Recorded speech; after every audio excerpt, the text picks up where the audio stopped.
I diddly ho, Black Cloverinos. We're Hello back. world. Hi, We're back. how are you?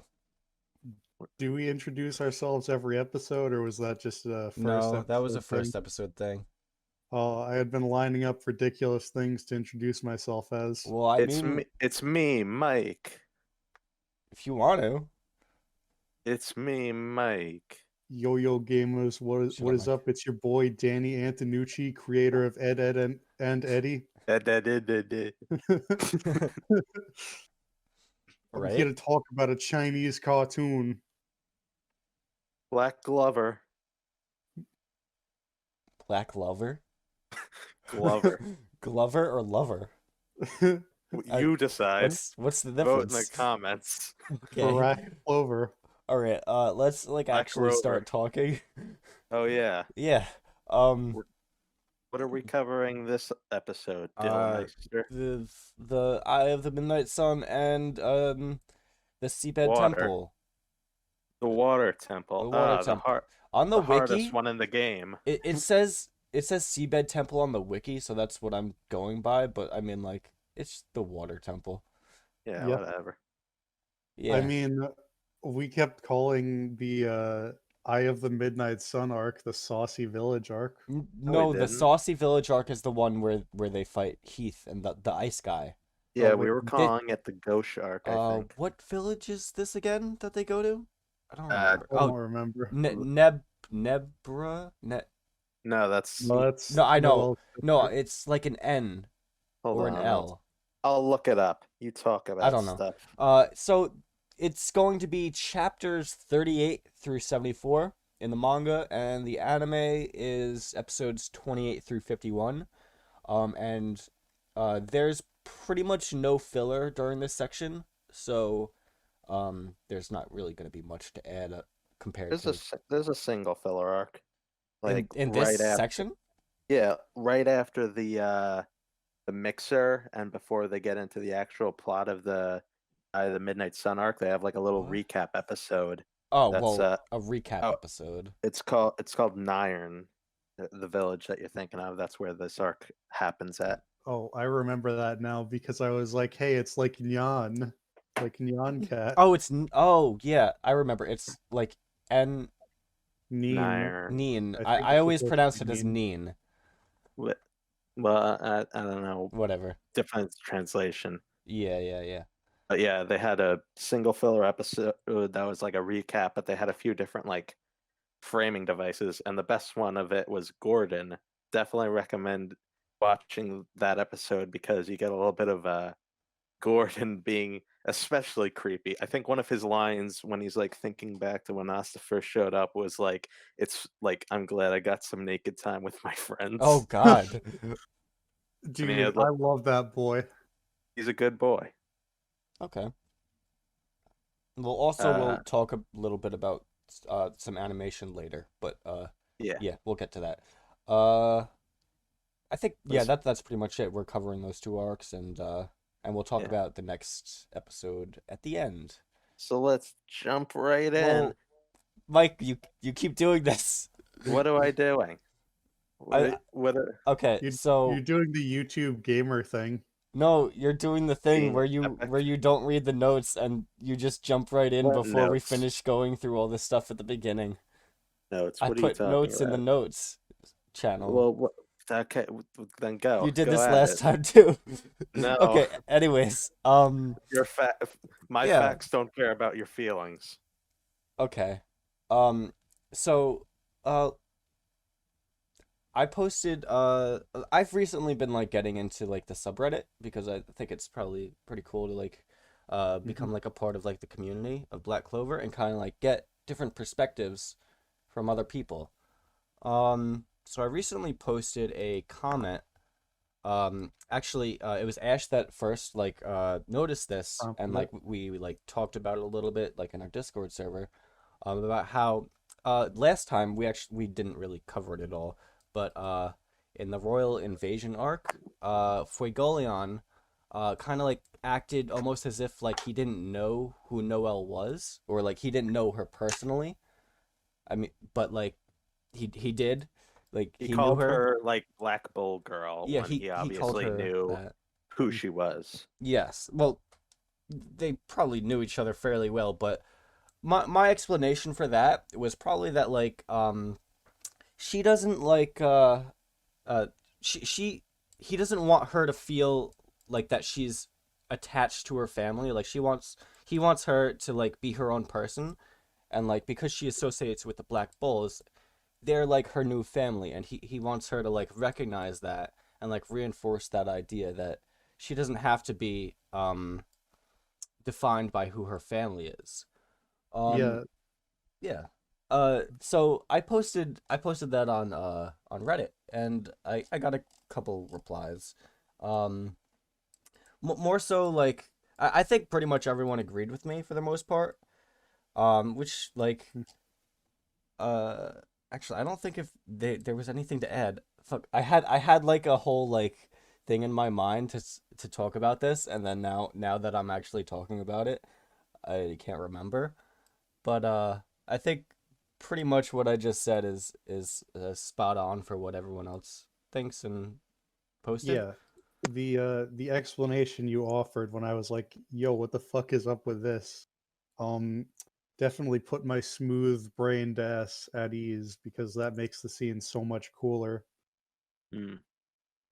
Tell them where they can find you posting Reddit questions about anime, Dylan. Oh, well, Reddit.com/Reddit. on the subreddit r/Black Clover, I've been posting and doing stuff, and my username is Naruto64, the same as every other place.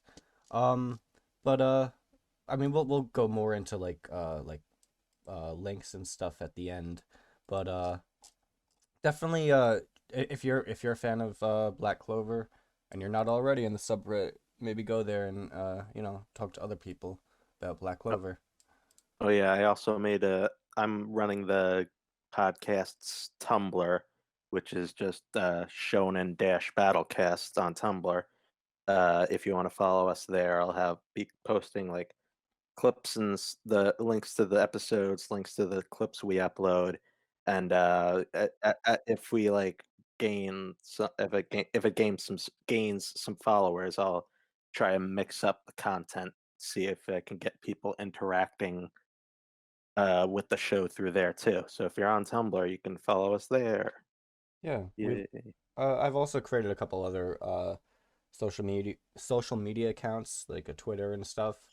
Hmm. Um, Not really too active on there. I just kind of like created them just so we have the name on there and like so it redirects to our channel. But you could always just follow us if you want on pretty much I think I did Twitter, Instagram, I did Snapchat, but Snapchat's weird. I don't know how it works. Facebook, I made a Same. group on Facebook, uh, and Reddit. I also made an account on Reddit, but I'm just posting stuff on my own Reddit account for reasons. Yeah, I think that's pretty much it for that. Hmm. Hmm. Can I Uh, do it now? yeah, do it now, Will you, Mike. There you or will go. you shame me again? You should be shamed. You're a clown. Your shame brings fucking joy to all. Damn it, you're right. I am a clown. Look at these multicolored pants I'm wearing. Look Look at at How did these your you, big red nose. shoes. What are you, a reindeer? Mike? How do you know they're multicolored? That's true, I'm colorblind. The It's jig is up. multiple The different jig is shades up. of gray. They're all hot pink. Yeah. Damn And it, they're gonna learn that I'm not actually colorblind. Mike, I can't believe you've been extorting the government for disability checks this whole time. That's exactly right. Okay, so I'm gonna do it. do Here it. I go. Do it. Start the episode. Let's jump right in. Was that a Joe Swanson impression? Hey, Peter, we're gonna jump right in. Um, Peter. we start off at the mixer at the end of the previous chapter, the last one of the Royal Invasion arc. We saw Finral inviting Asa to a mixer, and now we're getting to see it. We got a cold open with him, Finral, Asta, and Luck at a mixer where they're gonna meet Yeah. chicks. They're gonna get GFs. Yeah, dude, they're gonna catch all the babes because Finral is Doctor Horny, That's true. That's PhD. He is. since you mentioned that, I wanted to point out that Black Clover is very like compared to like It's other not that shonen horny. anime. Yeah, it's not that. Oh It yeah. doesn't have a pervert character. It doesn't have its Roshi, Mineta, Jiraiya, uh, And Cone. fucking good on it. Oh my god. Yeah, honestly, closest we have is Fenral, but he's more of like He's more like Brock from Pokemon, where it's more like romancy, yeah, or like more like early cute shit. Sanji. And he seems like he knows that he's not actually gonna get anyone, like deep down. Yeah. This is just kind of how he is, so that's Dude, just that's what he does. Yeah. peak Brock from Pokemon. Mm. Yeah. One thing I mentioned earlier when we were talking about this, we've been talking a lot about how Black Clover is kind of like the ultimate shonen. Like it's taken a lot of things from previous shonen like series, and just used all that and kind of optimized it pretty much. I feel like the author just kind of realized that the stereotypical horny character is just terrible and nobody wants it or likes it. Mm. So that's why it's not here. Exactly. Counterpoint, your favorite character, Charmy, is very horny.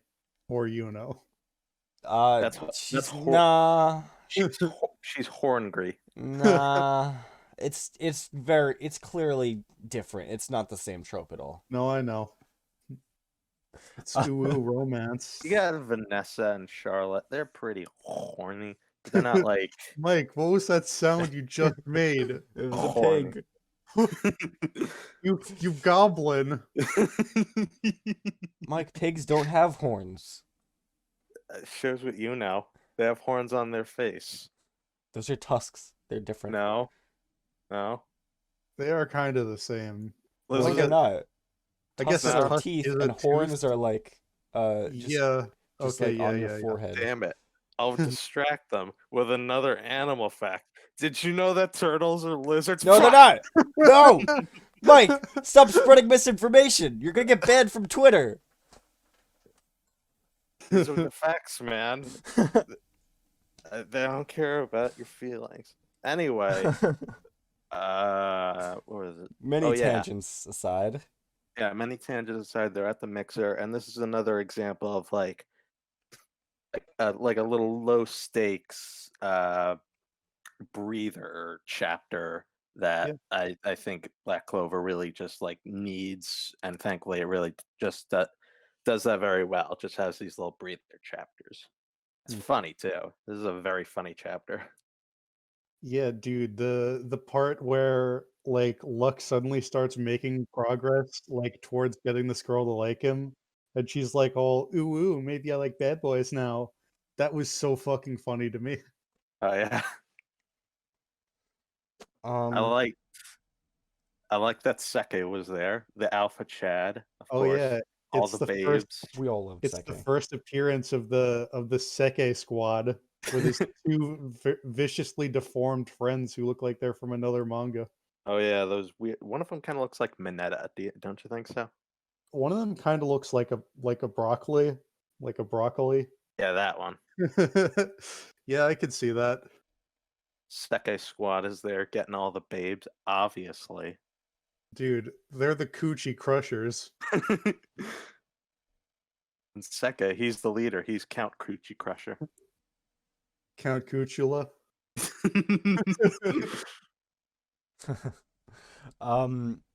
So I have a little bit of an aside again. So one thing I've really like noticed about just reading the manga as opposed to the anime, I really like the art in the manga. Like I feel like there's like a very distinct style, and like one very specific thing that I like is the way that the hair is drawn. Like on a couple of characters like Noelle, for example, or Mimosa, or like they have kind of a shine to it, like right? like the shininess on the hair. It's just so I really like it. I don't know, I can't describe it very well. It's a little drop of realism. Yeah, in I in shows where hair is just like a single like jaggedy block of one color a lot of the time. It's like nice little bit of realism to the design. yeah. I mean, not all characters are like this. Obviously, Asta just fucking Right. white. Yeah. It's just well portrayed as white in the manga. But Mm. I mean, a lot of different characters have like this like realistic looking hair, and it just I don't know. I just really like it. I'm not like an art expert or anything, but I just I, thought I'd mention that. I like it too. Yeah. You know what I also like? Noelle's here in the outfit. Put the outfit up. Yeah, dude, that was pretty Dude, good. But that she Show outfit. the gets a outfit. better outfit later in the episode, not gonna lie. What? She's gonna have a better outfit later in Oh this yeah. episode. It's not in the manga, but she has a second disguise, which is also very cute. What Oh. Like, I was talking about the Beach Babe outfit. Oh. Oh yeah. I thought you meant later in that episode of the anime. anyways, let's move on. No. You have to That you have to was dwell on this. Oh yeah. But you have to dwell on this chapter a bit more because I have more notes for this chapter more. Dude, oh. my first note fucking really shows how bad I am at writing notes. My first note is about the part where the three girls are like totally not into the black bulls, and there's like text that isn't in word bubbles, so they're And their clearly mouths aren't thinking it. moving in the anime. Yeah, and so my first note is, geez, man, these three girls at the mixer are using the fucking Naruto heart-to-heart soul communication thing or something. Oh yeah. They're like weirdly communicating Well, telepathically. I I get mean, it's like just like a gag, but they're like Yeah. friends, like they're Yeah. close friends, and like They're reading how the else would you vibes off each respond other. to this very weird situation that they find themselves in? They're in tune with each other. They're vibing. Yes, they are vibing. Yes, that is I, very apt.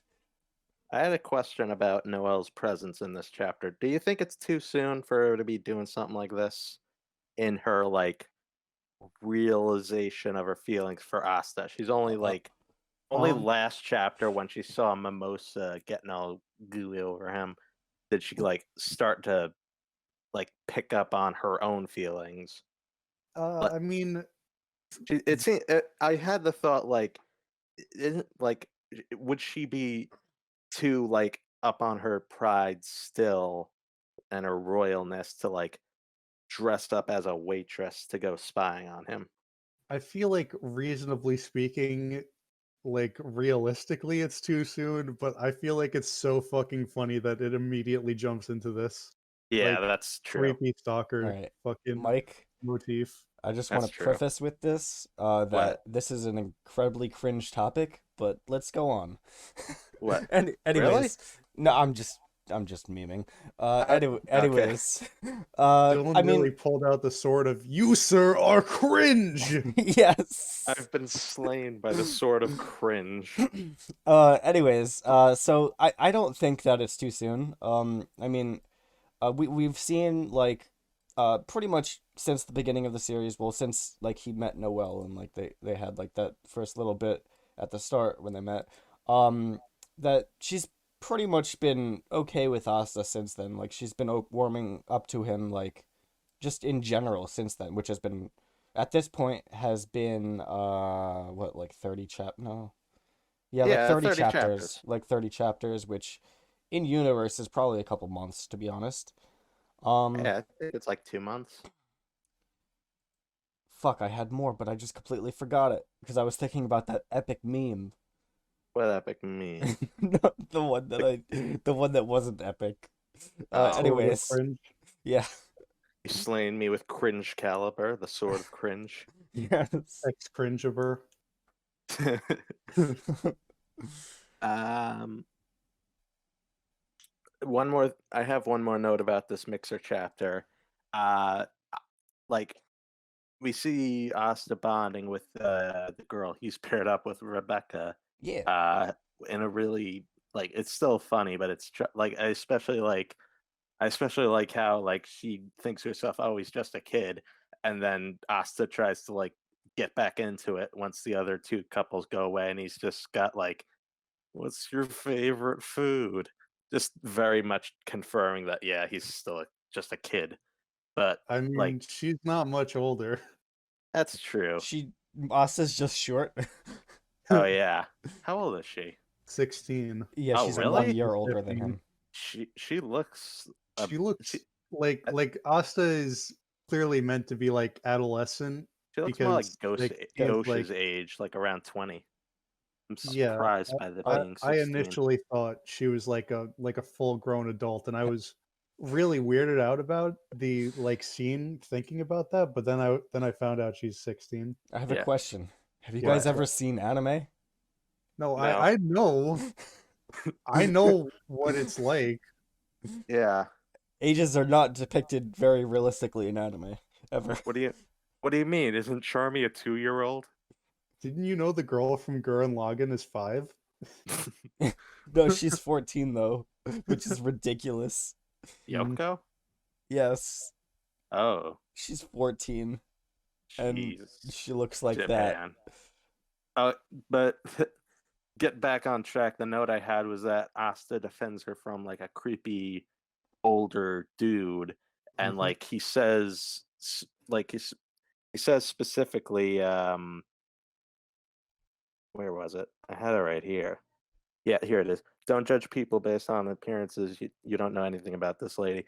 Not like the most like out of context, not the like greatest quote ever, obviously, but like Mhm. it really goes to show that like this is Asa's not going to be changing anytime soon because he's still like yeah don't judge people based on like how they seem Yeah. because he's bottom rung and everything. Mm. Good little thing. It's very good. Excellent. All right. So yeah, the mixer was fun. So let's move on to Ghosh, yeah. everybody's favorite character. My first note regarding Ghosh is, man, I just really don't want to be dealing with Ghosh right this second. I think see that's the Ghosh and general I'm vibe. like, not today. Yep. I got a lot on my plate. I don't need Ghosh. So it's pretty cool. Like literally right at the start of the series, I think not the series, the chapter. Fuck. It literally starts off with showing off how strong Ghosh is and like Oh yeah, I thought giving that a was cool. perspective like I didn't remember that that he being is an a scene elite. that happened. Like he also later on when he rides a broom, he's just like standing on it like Yuno does, which is another way to like establish him as elite and like put him on the same pedestal as Yuno, which Mhm. Asta has to overcome. It's the pretty same cool. with like Charmy. The craziness needs to be balanced with usability because otherwise like the audience is No, going why to put think up with what them? why put up with them? Yeah. That's why you have like Finral and Vanessa and Magna. They're moderately more I guess sane than someone like Luck or Gauche or Charmy, but like in return those three are They're not as like strong. much stronger in a Yeah. head-to-head fight. They all still have their problems, of course. Yeah, but they all still have it's their on a sliding problems, but scale. like you can carry a conversation with those three more so than the other three. Yeah. Yeah. But yeah, it's a good reestablishment of Gauche after we first saw him and learned his quirk, and that's his sister. And this, like, now that he's getting back into the limelight, this is a good little reestablishment for the audience that may have kind of like put him out of their mind since he hasn't done much yet. So earlier we talked about how they're now in another village. They're in the village of Nien or whatever, however the fuck it's pronounced. I don't know. Snowtown. Yeah, Snowtown or whatever. Whatever. We've already been to like a lot of different locations at this point in the story, and like we're what 39 chapters in, Mhm. and It's kind of weird to think about. Yeah, we've seen a lot of different villages and towns. We saw the royal capital. We've seen different areas in like the Forsaken Realm, the Common Realm, and the Noble Realm. So like, and you can like clearly tell like when you look at like a panel or a page or whatever, like in each of the like locations, you can tell where they are in the kingdom by like how fancy the buildings look, how neat and clean everything is, how the Hmm. people are dressed. I think You know, I would have never noticed that. it's a pretty bit cool bit of world building. It like kind of Mm. it sets Yeah, you in like it sets the mood, and like attention to detail, yo. it Mm. just brings more focus to like the whole caste system, Mm. which is a very major theme. Mm. Very Actually, cool. because yeah, Asta's village is like A fucking tiny, village. crappy houses, way spread out, Yeah. and fucking This place is a this bit like nicer and this cozier. place is It's in the like common realm, not the a Forsaken. nice, Mm. like decent town, Yeah. and then you go to fucking the capital, and it's kind of like fantasy Royaltopia. Manhattan. Mm. Yeah. All cool stuff. All Mm. good stuff. Uh, what was I? What's my next?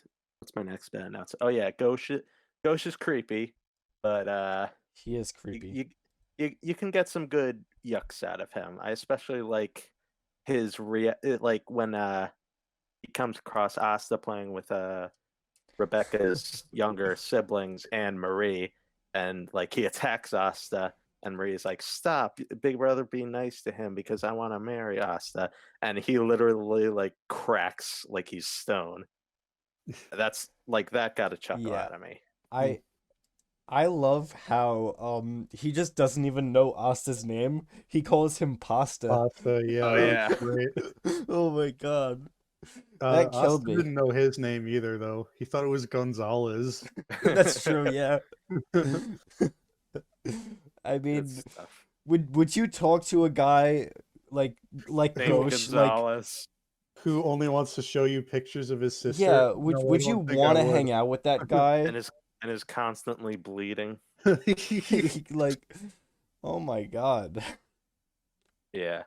No, Um, nobody likes Ghosh. Even later, when like oh yeah, later in the reincarnation arc, when they're trying when to they save saved him, they his got life, Asta tries he's to like rally the troops, and they're like, "Yeah, because why? Like, why do we he's put up with that shitty, but guy? he's our shitty friend. Pretty much, yeah. We What the- gotta save our friends and that other asshole who's also counts as our friend." Damn. Can we just talk about the fact that Ghost literally tries to murder Asta? Oh yeah, Yeah, What the in his fuck? sleep. he's a Yeah, yandere. like I get it's a gag, but like Yeah, he literally tries to murder him. yeah. He's like his ally, and like he's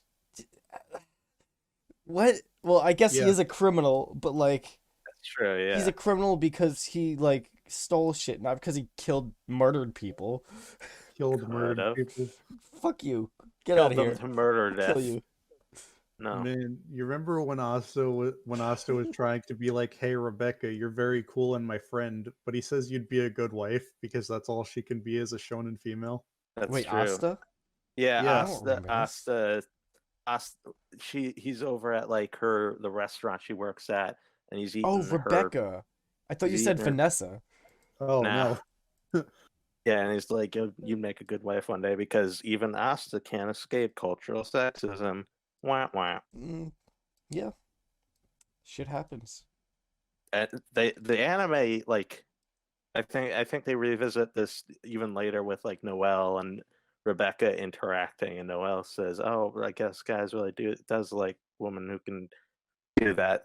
This anime or this arc has a weird kind of like uptick in like sexist comments, and only this arc because you got those Yeah. two examples, and like I think Yami says something kind of like that to Charlotte when she shows up, which is just like set up for the joke that like, oh, she secretly likes Yami, Yeah. but like still there. Hmm.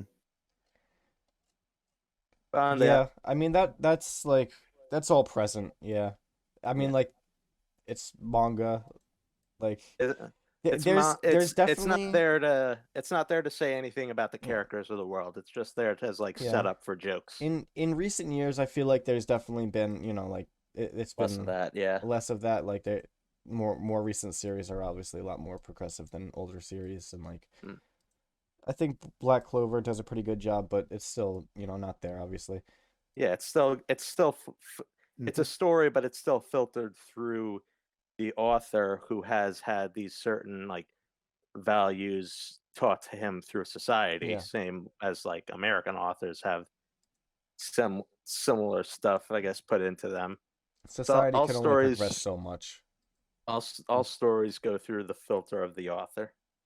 Yeah, But on the upside, on the flip side of that, we got a really cool new female character, Sister Teresa. She's cool. Teresa, She is pretty The cool. nun. Sister T. Yeah. That's her name. I don't know. Yeah. Big So, T. so T yeah. poses for dominance. Skipping back ahead to when Ghost tries to murder Asta in his sleep. Mm. They have like a little moment of what the fuck is this dude's power, because he can use the mirror to shoot lasers, but he can also like summon his reflection into the real world. But I feel like a what's this guy's power thing doesn't really work in Black Clover, where the move names are announced. Mm. Just a little passing comment. Wait, I like that. I like the name Real Double. I like it. Sounds Yeah. cool. I don't think like everything has to be announced. Like Asta doesn't announce the name of his swords when he summons them. He starts to later, I'm pretty sure. Well, in the manga, yeah, because he gets different powers, but that's different. The anime doesn't announce quite as much as the manga. Like I remember when I was watching the anime, none of Mars's spells were said out loud. All of them just came from like Mm. the mangas, like just Yeah, writing them in the panel. It's a mixed bag with the anime that's of true. what's said and what's not. Well, I think a lot of it is as you gain more proficiency in the spell, like you can just kind of summon it. You Like, don't need the incantation. yeah, pretty much. Makes sense. That's how it works in a lot of different series. I mean, it's never explicitly stated, but It's headcanon. kind of like keto, I guess, Yeah, in a way. just in general. Yeah.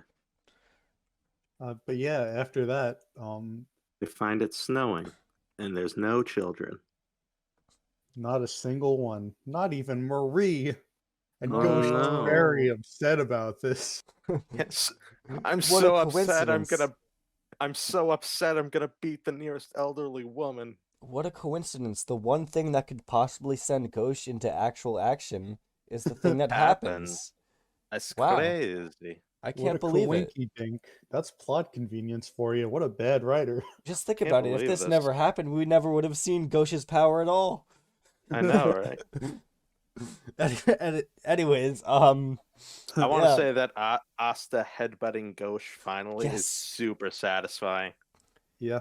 Yeah, this is Especially in the manga, because I feel like the anime kind of downplayed that hit. yeah, But definitely. the manga really, it gives it like a full 2/3 of a page. It's really well drawn. You got Yeah. that big crunchy sound effect. It's real good. And then right after Real that, we satisfying get hit. like the Little overlay parallel of to Fuego. Fuegoleon. Yeah. Yeah, there was a lot of that in this arc. Yeah, it's cool because like we were talking about last time, Fuegoleon's a lot of like a mentor character to Asta. Like Mhm. very similar to Yami, which like Hmm. I feel like in this Asta arc and like the collects them. previous arc there's a lot of, parallels with Asta and Fuegoleon, like him being Next a mentor. arc does it with Noelle and Fuegoleon too, right before Sea Dragons roar. But obviously since Fuegoleon's going to be out of commission for quite a while, I You feel gotta like keep- Yami definitely takes over a lot of that Mhm. from now on. Yeah. But still, I wanted to it's say cool. about the like in both that and later with Noelle, you get like an overlay of Fuegoleon next to them. And I feel like that's like if we had more time with Fuegoleon in the last like few arcs, if we had more time with him, more setting him up, I feel like we wouldn't actually need that little overlay with the character. I feel like just them saying that, if we had known Fuegoleon a bit better, like Yeah. we could the audience could have gotten that, like, oh, he learned that from Fuegoleon, instead of needing like this overlay of his face to say like, oh yeah, oh, he learned that from that guy. Yeah, like just trying to make sure what happened with Fuegoleon was important, Yep. compared to other stuff. Yeah, it is important. It is, yeah. So they decide to go and help the kids, obviously. Yeah, and something I will say, like in a normal manga, like in a normal manga, I think like the threat of like a bunch of kidnapped kids, obviously, it's gonna spur the heroes into action. Even like especially here, because like they're supposed to be doing this kind of stuff, helping Mhm. people. Magic Knights. But yeah, Magic Knights, obviously, but like I'm glad the manga took some time to like give us a connection to the victims, connecting us to like Yeah, Marie and Yeah. Rebecca's we know these siblings. characters. You know these characters, and we see like how upset Rebecca is, and like it really just like helps better connect us to that to the like the idea of like, oh, a bunch of children have been kidnapped. Yeah, but like more than that, it's just like, oh, we got to help our friends, Yeah. Very cool. on that. So last time I also talked a lot about like Nash, and like there was that other kid from like the Saucy Village arc. Um, Kyle, what? Keith, I don't remember his Whit- name. The little kid. Kevin, Peter. I don't. Krister, Did we even? I don't know if there Krister. was a name. Anyways, Kronjus. it seems like the author, like he likes to put characters like this in the show a lot, for the Yeah. series. Where like it's just a kid that Asta can connect to and like inspire, to be a magic knight, or like that they can become the Wizard King too, or something like that. Most Um, shows do it, yeah. Asta's yeah, meant to inspire. but like it's just funny that within a pretty short period of time, we just have three random kids like this. Yeah. Nash isn't really random, but you know what I mean. Like just Mhm. three very similar characters introduced Don't within they a all have short red hair? space. There's a kid in Sashi Village. Maybe. There's that little girl from Asta was protecting from rabies. Oh There's yeah, I forgot about Oh that. yeah. Rebecca So Scarlet's there's been one in every siblings and arc Marie. except the dungeon. Mm. Yeah, we that is very interesting. It's more than I thought. Anyways, yeah, like uh. That's it. That's literally it. I don't have anything else. Um, You want to move on to uh, Nij and Borrow? um, 1 second. Just at the end of this chapter, chapter 40, like sometimes we'll get different character profiles for different characters. This chapter we get a character profile for Gosh, and in the likes section, it's literally just in massive text, Marie. Yeah, That's I the thought only it was thing he funny how likes. it was Yeah. like enlarged text. I It's like that just too. huge. It doesn't stack up to the best character profile, which is for Jack, whose likes is listed as cutting things Incoherent up. rambling. Yeah, rambling incoherently at the local tavern. That's what he likes. And just like I too same. like that. Dude, I ramble incoherently wherever I go. It's Yeah, true. my favorite pastime. Yeah. So that's that. Um, Oh yeah. So Nij, So last time we talked about how ice magic was basically wasted on this random fucking bad guy. Keith Grice. Yeah. Guess what his power is based on that name? being upset about timeliness like Clock King from Yeah, Batman. apparently. Yeah. What's up with that? Anyways, yeah, so we get another random bad guy who's gets a cool power, snow magic, that Cool just power. like uh they make it seem like, well, later on in the arc they make it seem like he's like gonna be like an ally and he's like gonna come back later. Never seen him And he again. doesn't. Yep. I think he had like a cameo, but like never return in a Maybe. real way. I I don't remember All, that, but I guess. all of like the ice and snow people are just one-offs. Heath, Yeah. this guy, Mariella, Maribel. No, not What's her name? Mariella has like crystal daggers or Fragile. whatever. You said it But was ice powers. are they ice? Are they I don't ice know. daggers? I don't know. Oh wait, yeah. There's some sort Ah. of like ice or I crystal forgot about daggers. her. And there's also there is also the snow girl from the tournament The arc. tournament. I Yeah. Okay, so I guess this doesn't really apply, but like whatever. Let's move on. Yeah. let's move on before people realize we're stupid. Don't realize. This is another moment of showing how like versatile the Black Clover power system is, because he's got snow magic, yeah, but he uses the snow to like activate like a mind control spell or some shit like that. Oh yeah. And That's pretty cool. yeah, it's pretty cool. It's like a curse probably. Something like that, yeah. Yeah. And he makes snowmans. Snowmans. Oh, dude, he's just Elsa. It's true. Damn. I So- think Nij and Borrow. I feel like I've felt this way since my first read. They really do get like lost in the shuffle of this arc. Just Absolutely. because of It's how Sally much steals the shit spotlight. happens. It just And then- escalates. And then immediately after, This arc keeps Lick just and the Third Eye steal the spotlight from them. Yeah. yeah. Well, This first arc it's just licked. kind of keeps one-upping itself. Yeah. Yeah. First we got these guys, these random dudes. Then we get Sally, and then Licked, and then the The Third Eye first- show up, and it's like, what? And, And then then the the other captains show captains up. show up. Yeah, but I the mean, like in first- terms of bad guys. The first Yeah, like but, you know, the first like bad guy versus good guy setup of this arc is Asta, Sister Teresa, and Ghost versus Nij and Borrow, and the final battle is the three captains versus the Third Eye, with and Yami's there too with Asta. Like just the start and the finish of this arc Yeah. are just like they feel totally like divorced from each Yeah, other. like The half of anime these kinda- characters weren't even there at the start of There the arc. has They to- just show up. the editor must have been like, dude, Tabata-san, there's a fucking serious time crunch. You got to get this arc over with. The anime definitely like Mm. helps it in this regard for a few different reasons, which I'll get to. But yeah, that's that the arc is a bit like it goes all over the place sometimes. But like Nij and Borrow, like they're kind of like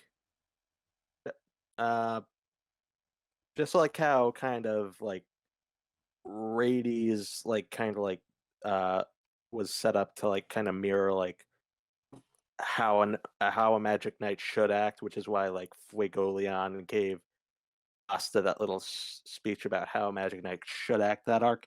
Just like that, they're kind of like set up to go along with the kind of like sibling theme that the arc starts with by having like Ghosh there, you know? Yeah. That's pretty cool. Yeah, dude, I mean, like, it's all Bar- about mirrors. and Oh my god, they Yeah. mirror Ghosh and Marie. yeah, Yeah. I have that note. Mirror. Yeah, I literally have that in one of my notes. It's pretty interesting. like, where do I have these are- that? Because like these are both kind of unhealthy sibling relationships. Borrow Yeah. like just kind of like domineers over Borrow fucking Niche. abuses the shit out of Nij, and Ghosh fucking coddles Marie to death. Pretty much, yeah. And like he doesn't really like even at the start. There's something beyond like what's obviously off with that picture. Like there's something wrong because he's like he sees Marie having fun with Asta, and he's just like none of that because like Because he's a yandere. pretty much, yeah. He just like he doesn't want her to like have he sees her having a good time and he stops it because it's not with him. He's like I don't know at what level you would call it abusive, but like it's definitely Oh yeah, kind it's of effed up. yeah. And That's like where gaslighting starts. You pretty can't much, be with your yeah, friends because they don't love you as much as I do. pretty much. But like since Ghosh is the good guy, he eventually like kind of realizes the error of his ways. Both of the younger siblings kind of like snap back at their older siblings at different points of the arc. Marie and like Mm, Marie talks some sense into Ghosh. mm. And because Barrow doesn't listen to Niche, he He dies. dies. Yeah. He Yeah, pays Is he the first character that died? I uh think so. no, Heath and those dudes Oh, died. right, right. Oh They yeah, killed yeah. themselves. Mr. Memorable, Heath himself. And Yeah. all of his blank face goons.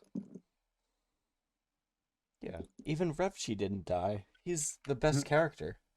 Of course. Yeah. Yo, If he what is, died, I would never Who could forgive kill Tabata. Revchi? dude, there was a Q&A at the end of one of these chapters Yeah. that fucking foreshadowed Revchi escaping from jail Yeah. like 100 chapters before it Somebody happens. somebody asked about Revchi and the author is just like, people like Revchi? What? Yeah, dude, Nani? that's the appropriate response. It's like, I didn't realize anybody gave a shit about Revchi. Well, here's your answers anyways. Here- Here's Here's his your answer. favorite I definitely didn't food. make up Here's on his the eye spot. color. Here's his shoe Hold size. on. Yeah. Yeah, Yeah. that's done. Let's move on. I had a note about the like the stuff that Nej and Barrow have in the cave to like suck out the Ah, magic of the interesting. kidnapped kids. It like Sally coming in like and like, oh, it's the Eye of the Midnight Sun are involved. It does. I used to think it kind of came out of nowhere, but on a reread, it doesn't really come out of nowhere all that much because this stuff kind of looks. It's obviously not the same, and it's kind of fucked up and beat up, but like it looks like the tubes Sally had um at the end of the last arc, like when she's like, "Oh, and I'm gonna do some research," and you saw those tubes. It looks like the stuff she had, even though it's Well, not. But like it fits a similar like look and style. And as far as we know in the story at this point, she's the only source of this kind of like weird magical technology. So like you can kind of connect it in your head that Mike. like oh they're involved because what? Oh, okay, I see what you're saying. I thought you were saying you thought that might be the case, but you weren't sure. No, because like Okay, I was like, No, what? Mike. That is a significantly better take than Sally coming out of nowhere. But my hmm, thought when I saw that shit in the background was, huh, that seems kind of like it'd be vaguely related to the shit they must have done to Mars. oh yeah, Oh, okay, that too. Yeah. maybe I mean, Like, not exactly, I but think yeah, it's like in a reverse. when I yeah, first got to this sort of. part in the anime, like during my first watch when it was airing, um, I think that I pretty much had that idea that it was from Sally, but I haven't gotten that impression. Like I haven't really thought about it like that in a while, but that's probably the case. Yeah. So you know how we've established that Yuki Tabata has done a pretty good job at not being super horny. Yeah, Dude, he's so fucking horny for Sally. He likes Yeah. her so much. I mean I'm in the same boat, and I know you two are too. Yeah, we Dude, all Sally's agree. my favorite. Here's a Um, panel.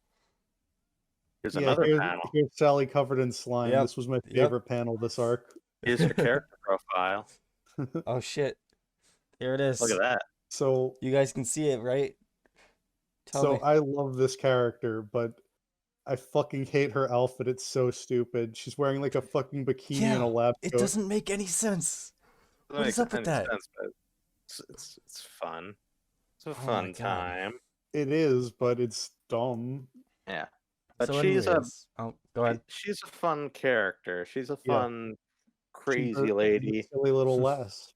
I We love all love the her. trope. I love her eyes because like Yeah. Yeah. her She's eyes are fucking like crazy. Crazy. they look all swirly and scribbly like She's got pencil. yandere eyes. It's like pencil swirl scratching squirrels' eyes colored in, Yeah, they're like blurred and shit. and it really sells the craziness as if Mm. her licking and biting Asta didn't. Yeah. Because it totally didn't. That's normal. Mm. She comes in to save Bara because he like texted her with like a magic communication device. So it's like a little SOS thing that he clicks, but like I'm Well, how I don't really know how communication really works in this story there's because magic we gotta items. yeah it's like we get a few different looks at different ways of communication. There's like letters that come from like birds that come through portals. I saw that in the anime, and Barro's got the little like pager thing, Yeah. and we also see Ghost shout. Noelle in The like a magic later. knights have some way She to has like communicate.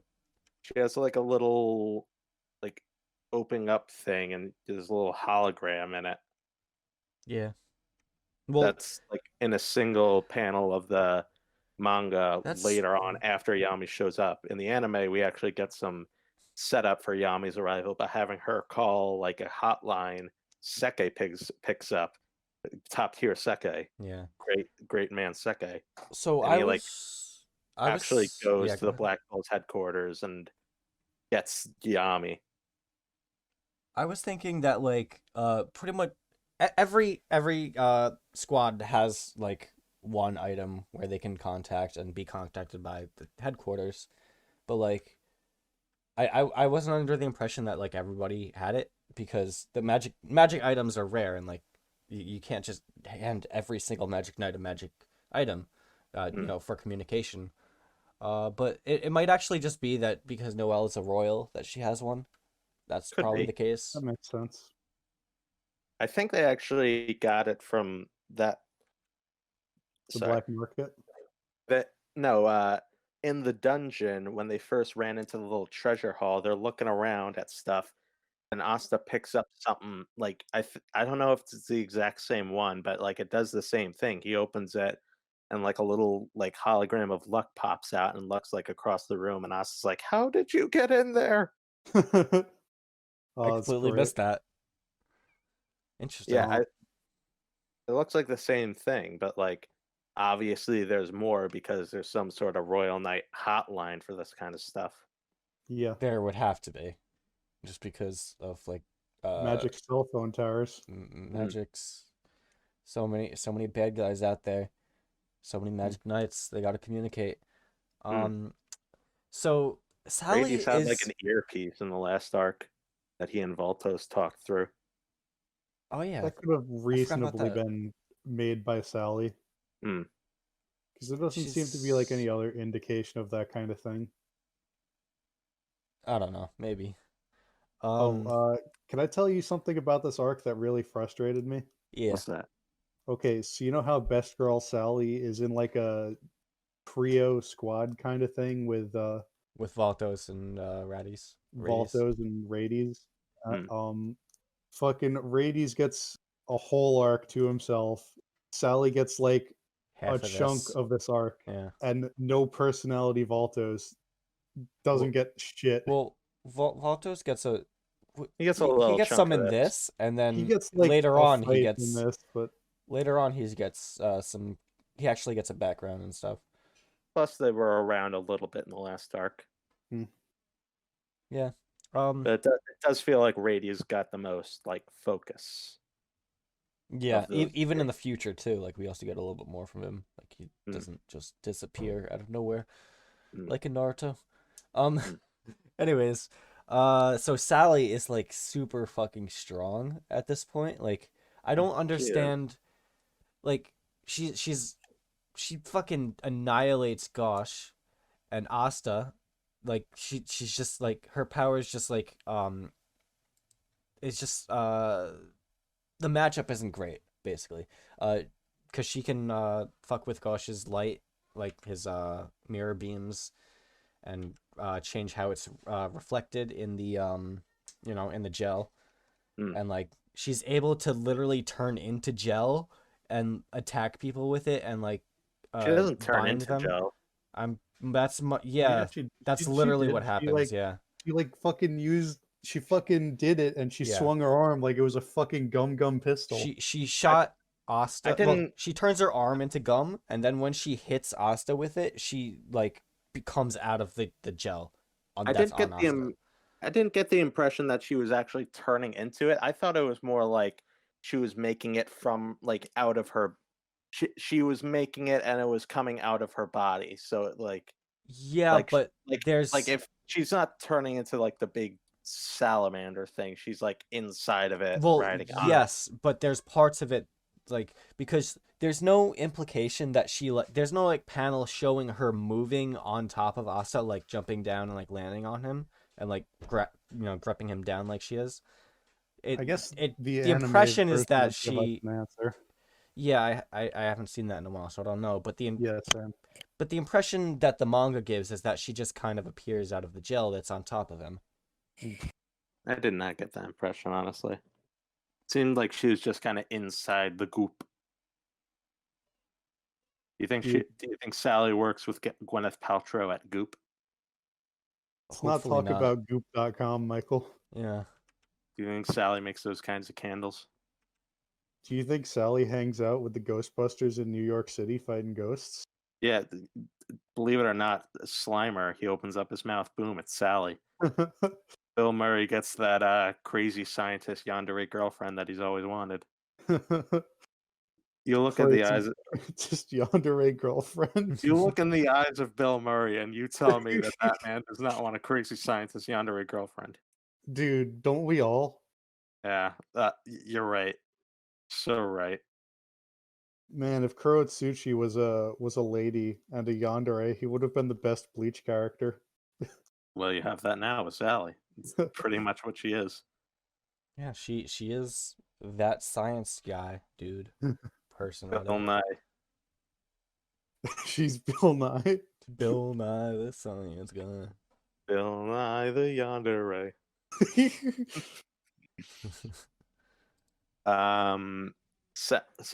So yeah, we've established that we like Sally. What do you or actually let's wait for Voltos. Let me talk first about what happens to Barrow. He turns into a mud monster thanks to her weird giant syringe. And the manga was to like help him heal his grievous wounds Asta gave him. And the anime it was just because like Sister Teresa like made flame binds out of it and he was like, get me out of this. And she was like, okay, and turned him into a monster. Made a lot more sense to me in the manga that she was doing it to like fix his wounds. Yeah. But he turned into a giant mudman. And it's drawn really well. Yeah. Dude, that thing's creepy, like for real. Honestly. The anime doesn't do it justice. It like look at these panels. It's drawn really, really well. It's crazy. So something I liked about this interaction was Sally was multiple times like, you're absolutely sure, and like you'll do whatever to get healed. And it was a real fucking monkey's paw, don't trust a genie kind of situation. Yeah. She's like, are you sure? Like, are you sure? Do you understand the implications? Anything? It's weird because like she doesn't seem to have any like morals in any other circumstance, but like under this in this situation she like wants his permission because like you always got to get consent, man. Yeah, I don't. It just when you're seems putting something inside of someone's body. It just seems out of character for her. But then again, she is literally crazy, so anything works. I think she was just kind of like having fun with it. Mm-hmm. Like kind of like setting him up. Like, him up. You sure? Yeah. Okay, take backsies. Okay. One of my notes is like, where was she keeping the syringe? What the fuck? Oh it's so yeah. huge. Probably in like her big poofy, like, or not poofy, like billowy sleeve. No, What? Do you see how big that syringe is? Do you see how big those sleeves are? Not that big. Well, then I don't know. Uh, Somewhere. Anyways, Keeping an upper button around the so corner. Teresa, she like is able to create the like her fireballs or whatever like Yeah, remotely, she has like a which candlelight theme to her fire magic. yeah, but so the way that she kind of uses this kind of gives me like the impression that she's actually using monozone in this situation because I can we see know that. that she taught Fuegoleon and probably Mario Leona, so it's possible that she could have taught her I I monozone. think I think the anime recently confirmed that in like a filler Oh, episode. did She they? did train Leona. Yeah. So I think that's pretty cool. Like this is kind of like foreshadowing monozone a little bit. We read in hmm. one of those interviews that that wasn't like a thing until she was actually introduced. Like it Oh, wasn't until after Teresa was actually introduced that they decided to make her oh, not only after Teresa or Mario Leona? Teresa. It wasn't until after she was introduced that they decided to connect her to Fuegoleon and make her like not only just like a former Magic Knight, but like a really top tier one, I think. Well, that's pretty cool, because like once you're like in the flow of coming up with shit, it kind of starts adding up on its own. Because like, if there's anyone who's gonna teach Fuegoleon, it would be a fucking god tier fire mage. Mm, Yeah, I mean, like if you just create characters, like they're gonna fit in somewhere in the world, assuming your world is, Consistent. is consistent and very large and has a large cast. And yeah, it's natural, it flows. Yeah, it slots into place nicely. It makes sense. it makes it makes her like matter a lot more Mm, than being just a like one-off Yeah, none. because yeah, we don't ever really see her do anything again. Like we get cameos, but like just like the idea that she has an important place in the history of this world is and yeah. like and she's important to some other characters that we know about that are more important. Yeah, That's something. It's good stuff. Very agreed. cool, epic. Yeah. Totally. Uh, Hey guys, I have a question. So you know how we get like the Gauche flashback like somewhere in this part? yeah, that's like right. Like, yeah, we're at about that Yeah, part when Asuka's literally, it's right at this fighting. point. Like at the same And time Sally shows up or something. yeah, it's Right when Asuka's after. fighting Clayface Barrow. I'm Yeah. really unclear of what the fuck happened to him. Does he have like a sibling who stole all the inheritance and kicked him out or something? I No, don't understand. it was like a like Like his they uncle or some sort of like extended so So relative. so yeah. basically the same thing that I thought. Okay. Yeah, it's like Ghosh got Ghosh and Marie got like their parents were obviously killed, and the guy that killed them stole their inheritance, so they Hmm. were just like forced to live on the street, and that's kind of where Ghosh's weird thing with his sister comes in because Yeah, he was she's the only all one who he could has protect her left. and all that. Yeah, she's like all he has left in this world, so he's like, okay, literally fuck everybody else. Marie, you're the only person in this world I give any sort of shit about. And that just Mm. kind of grew over time until the Yeah, current story when he's starting to realize, thanks to like Asta and Sister Teresa, that he's got like more people in his life that he can care about. It's a lot like Luck, but like just different, like different enough from what yeah. Luck went through in his arc to like leave an imprint. It doesn't feel So, samey. That is all man, true, but he's still kind of weird about it. Yeah, he's I still very so weird. I still hate Gauche a lot, but Mm, I'm so glad he got all this character development because he's so much less bad now. yeah, At least we understand him, Yeah. yeah, at the very least. definitely. And it acts differently later in this arc, like thanks to this little realization really does help him out because he comes back to like save Asta and Teresa from giant Mudman Barrow. And before I get into that, I wanted to say something about the power system real quick Oh, before we get into that stuff. we've had like inklings and mentions of like elemental matchups in previous arcs, like Yeah. Magna and Heath, but like it's in this arc where like elemental matchups really kind of like Yep. Yeah. come not really come to the forefront for the whole manga, but like it's actually gets explained and becomes important, and is especially important here because like we saw Sally like mess with his light, and he decided, okay, bad matchup, I can't win easily, so I'm just gonna grab Marie and bounce. Mhm. Yeah. And It happens a later we lot. have Yami versus Licht, and Ghosh comes back to help against Licht Both because Yami he's a and hard counter. Ghosh are both Yeah. hard counter. Well, Well, Ghosh is yeah, more of a hard counter, but they're both like effective against Yeah. light magic. pretty much, yeah. So I like that we get an arc where elemental magic is a Yeah. lot more matchups are a lot more like Yeah. important. It's also very present in the next arc, Yeah. which Um and further arcs for beyond that too. yeah, but like this is a nice little first arc where elemental matchups are important, and it really gets across Yeah, Yeah. the because idea. like you said, it has been like foreshadowed a little bit up to this point, but here's where it really comes to take center stage Pretty much, in a yeah. sense.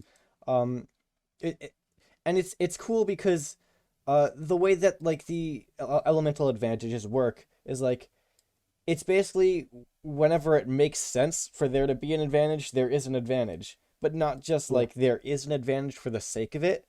Where Mm. in Naruto, the way the advantages work, there's just like uh there's just like a circle of advantages for like the five natures, It and just like is. it like that's just how it is. So with literally no other explanation, every ability of the same nature is strong against this other one and weak against this other one, just for the sake of that, not because Not it makes sense that like fire is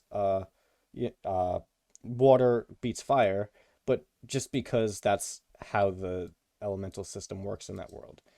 Naruto And takes more of like a rock paper scissors approach, yeah, while Black Clover gets more Pokemon with it. which it's cool. Like it's an easy way to grasp it, like doing it the way Naruto does it, but it just doesn't make Yeah. sense at all. Yeah, So I like the way that they do it in this, where it's like if it makes sense for it to be advantageous, then it is, and if it's not, then it's not. There's no like Fuck there's no Naruto. higher All power my like homies hate dictating this. Naruto. Yeah, fuck Naruto. Yeah. fuck that guy. Oh my god. Somebody, please, anybody. We all hate Naruto. It's okay. Fuck All my Naruto. homies All hate my Naruto. homies hate Naruto. All two of them. Yeah. But while we're on power system, Goach comes back and he does something really awesome with the power system. Right? Um oh yeah, so up to this point we've seen different ways of getting well, actually I think we've only seen one way of getting new spells.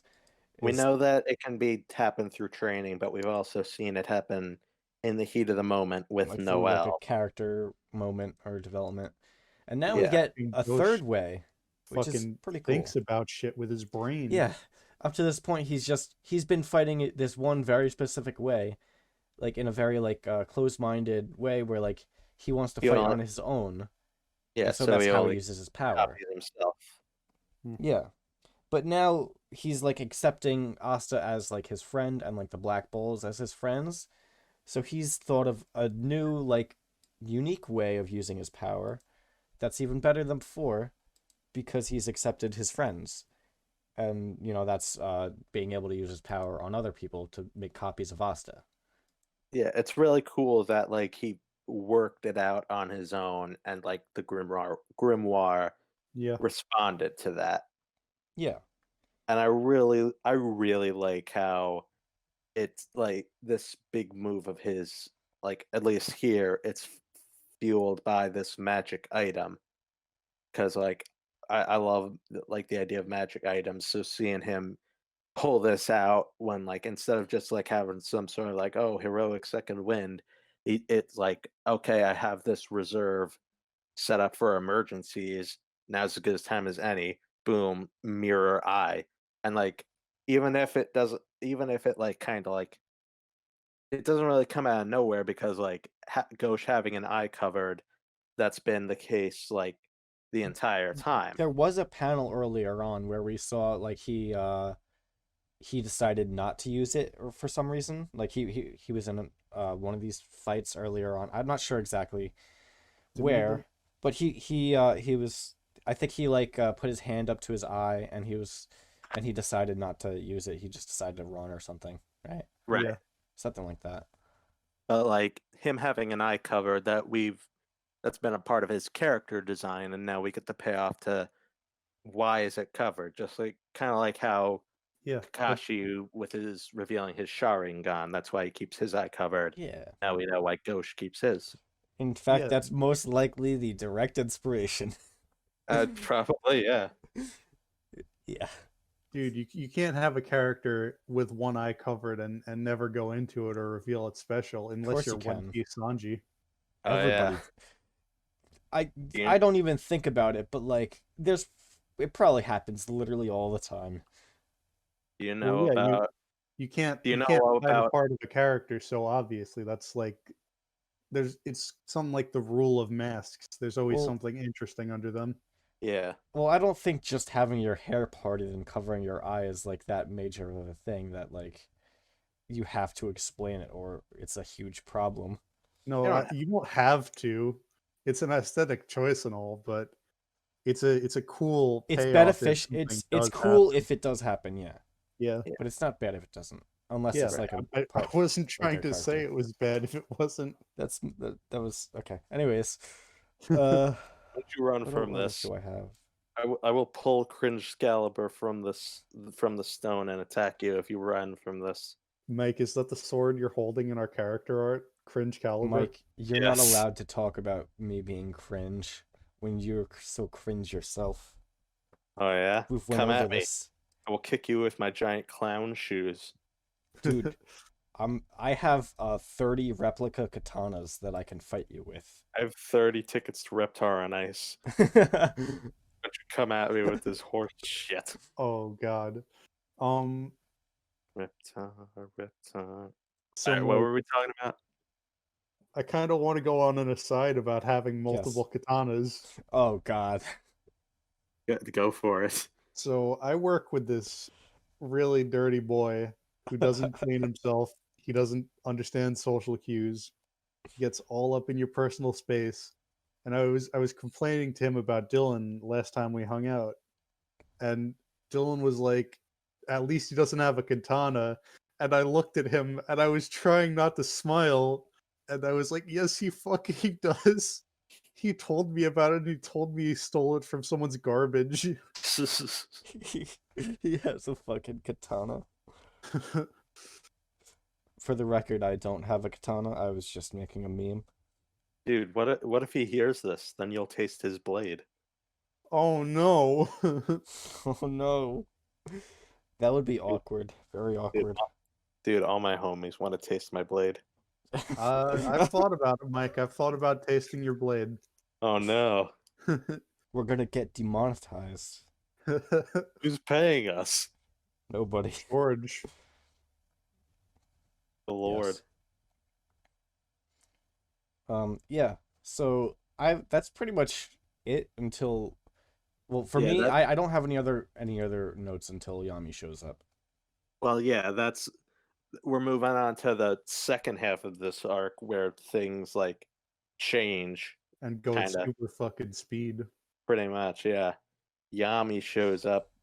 First Licht shows up after Ghosh helps us to defeat giant mudmen.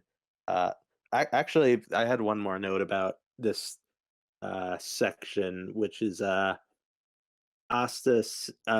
While Barra's rampaging, Nej kind of gets caught up in it, and Asta saves him, and Nij's like, "Oh my god, why did you save me? I suck."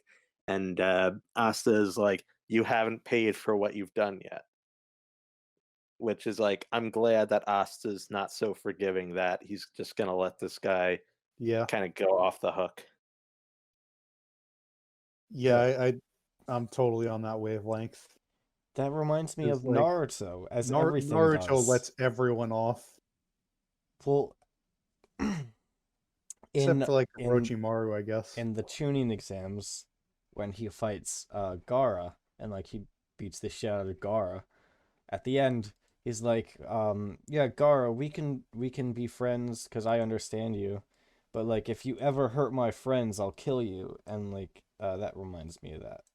It's That's pretty cool. still letting him go. Yeah, but at least he's like, Okay, you tried to destroy my village, my friends, my way of life. You almost killed listen, both of my let him teammates. have this. He Just lets literally don't, everyone else off with nothing. just don't do it again. Finger wag. Well, to be fair, he hadn't killed any of his friends yet. He just killed some He random almost dude. did. The whole point of that fight was Hey. that he was slowly Hey, crushing I Sasuke have to with a defend tree. Naruto. I have no choice. Why don't you get him on the horde and have him defend himself? Mike, this is news to you, but he doesn't exist. What? What do you No. mean anime isn't real? But he showed up for my birthday. I mean, he looked like my dad in a costume, but he showed up for my birthday. Mike, your dad is Naruto. I knew it. This reminds me of that time when I was 13 and I sat with this guy at lunch. And he was a real my uncle works at Nintendo kind of guy. Oh god. And he said he met Sonic the Hedgehog in real life. I knew it was bullshit, but I was still jealous. Oh my, you were jealous? I'm joking. It's a I'm making shit up. I was gonna say, what? Damn it, I wish that was real. I wish Sonic was real. I wish Sonic was real too, Mike. Damn it, my dad's already Naruto. Why can't my mom be Sonic? Oh my god. Moving on. How would that work? What do you mean? Well, you're right. Naruto would have to break up with Lisa Simpson first. No, You remember no, that? Dylan. I don't think Sonic has a womb. Dylan, Naruto just uses the sexy jutsu so he can Oh, have the baby. true. That. Do you remember that like weird like magazine cover that was Yeah, trying to like dude, Nickelodeon Naruto and magazine. Lisa? That was Nickelodeon magazine. Yep. What? No. What? Naruto. Naruto was on Cartoon Network. Nickelodeon magazine talked about like just shit that would interest kids in general. And they had like one cover, or maybe it was like just not the cover, but like it was like pretending to be like a gossip celebrity magazine. gossip thing of like Naruto dating Lisa Simpson for some reason. What? Have you never seen this? No one doesn't know this. I honestly, I'm dumbfounded that you've never seen this. Okay. Hold on, I'll send it to you. And you can put Okay. it. I'll send it in. We are so off topic right now. No, this is the most important topic. What are you talking Oh, about? there's like fan art and shit, but I don't know if I could find the real one. Well, I found the real one. Hold on. Show it on screen. Yeah, I'm I on the wrong will. thing. Man, Stop did we it. forget It's we're supposed real. to be talking about Black Clover? This takes precedent. Okay, it's in screen caps. Yeah, You- Is love blonde?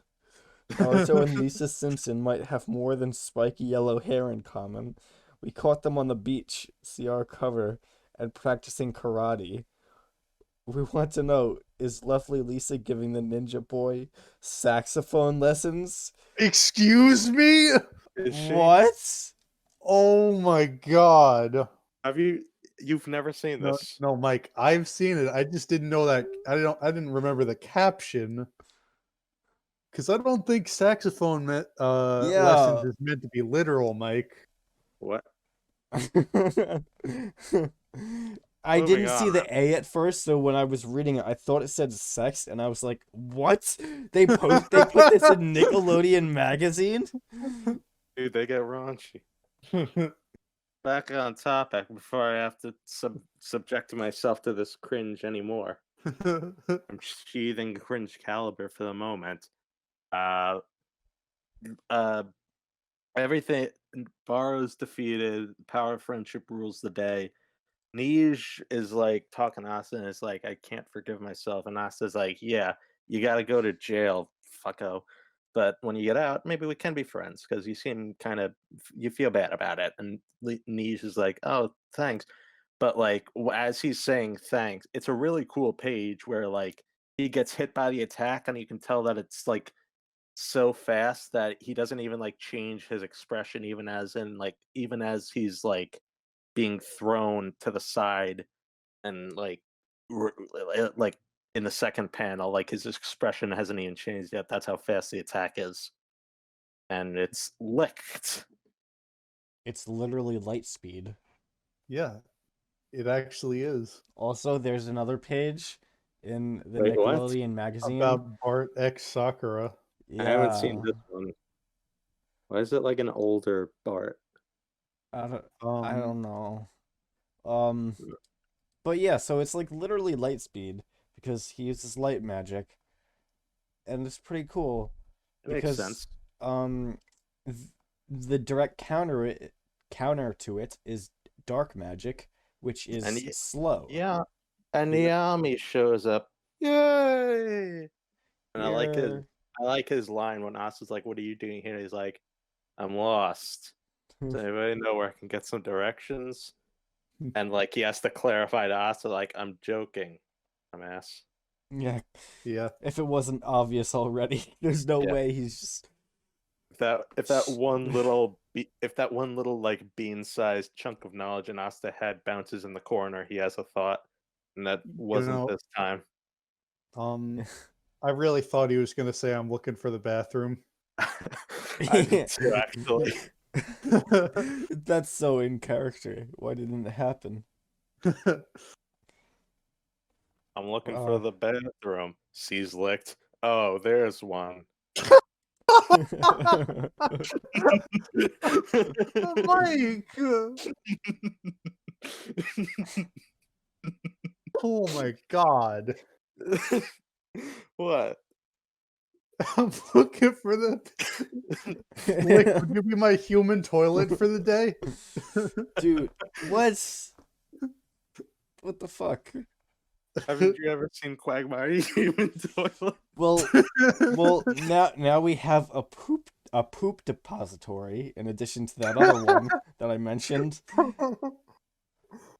Oh my god. that I will not name. Yami shows up. There he is.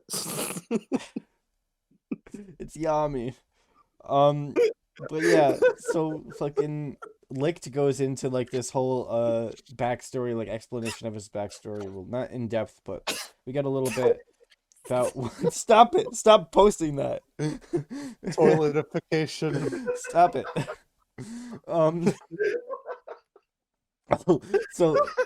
So Licht gives his backstory.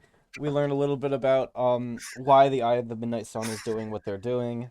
And then Yami is just like, I have a story too. And he just gives his backstory for no reason. And it's so great. Because of course Yami would do this. He's just fucking with him. It's Dude, so Yami's nice. so great. He's probably my favorite mentor character. It pokes fun at the whole like trope of like people literally just monologuing during fights and just spending half the fight talking, like mainly in Naruto. It's a good way of getting Yami's backstory out there when he's not the type of guy who would actually give it. But like he's just giving it in this quick 4-panel thing because he's basically saying to Lek, get off your fucking high horse.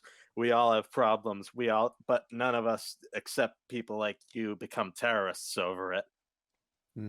Very cool. Build a bridge and get over it.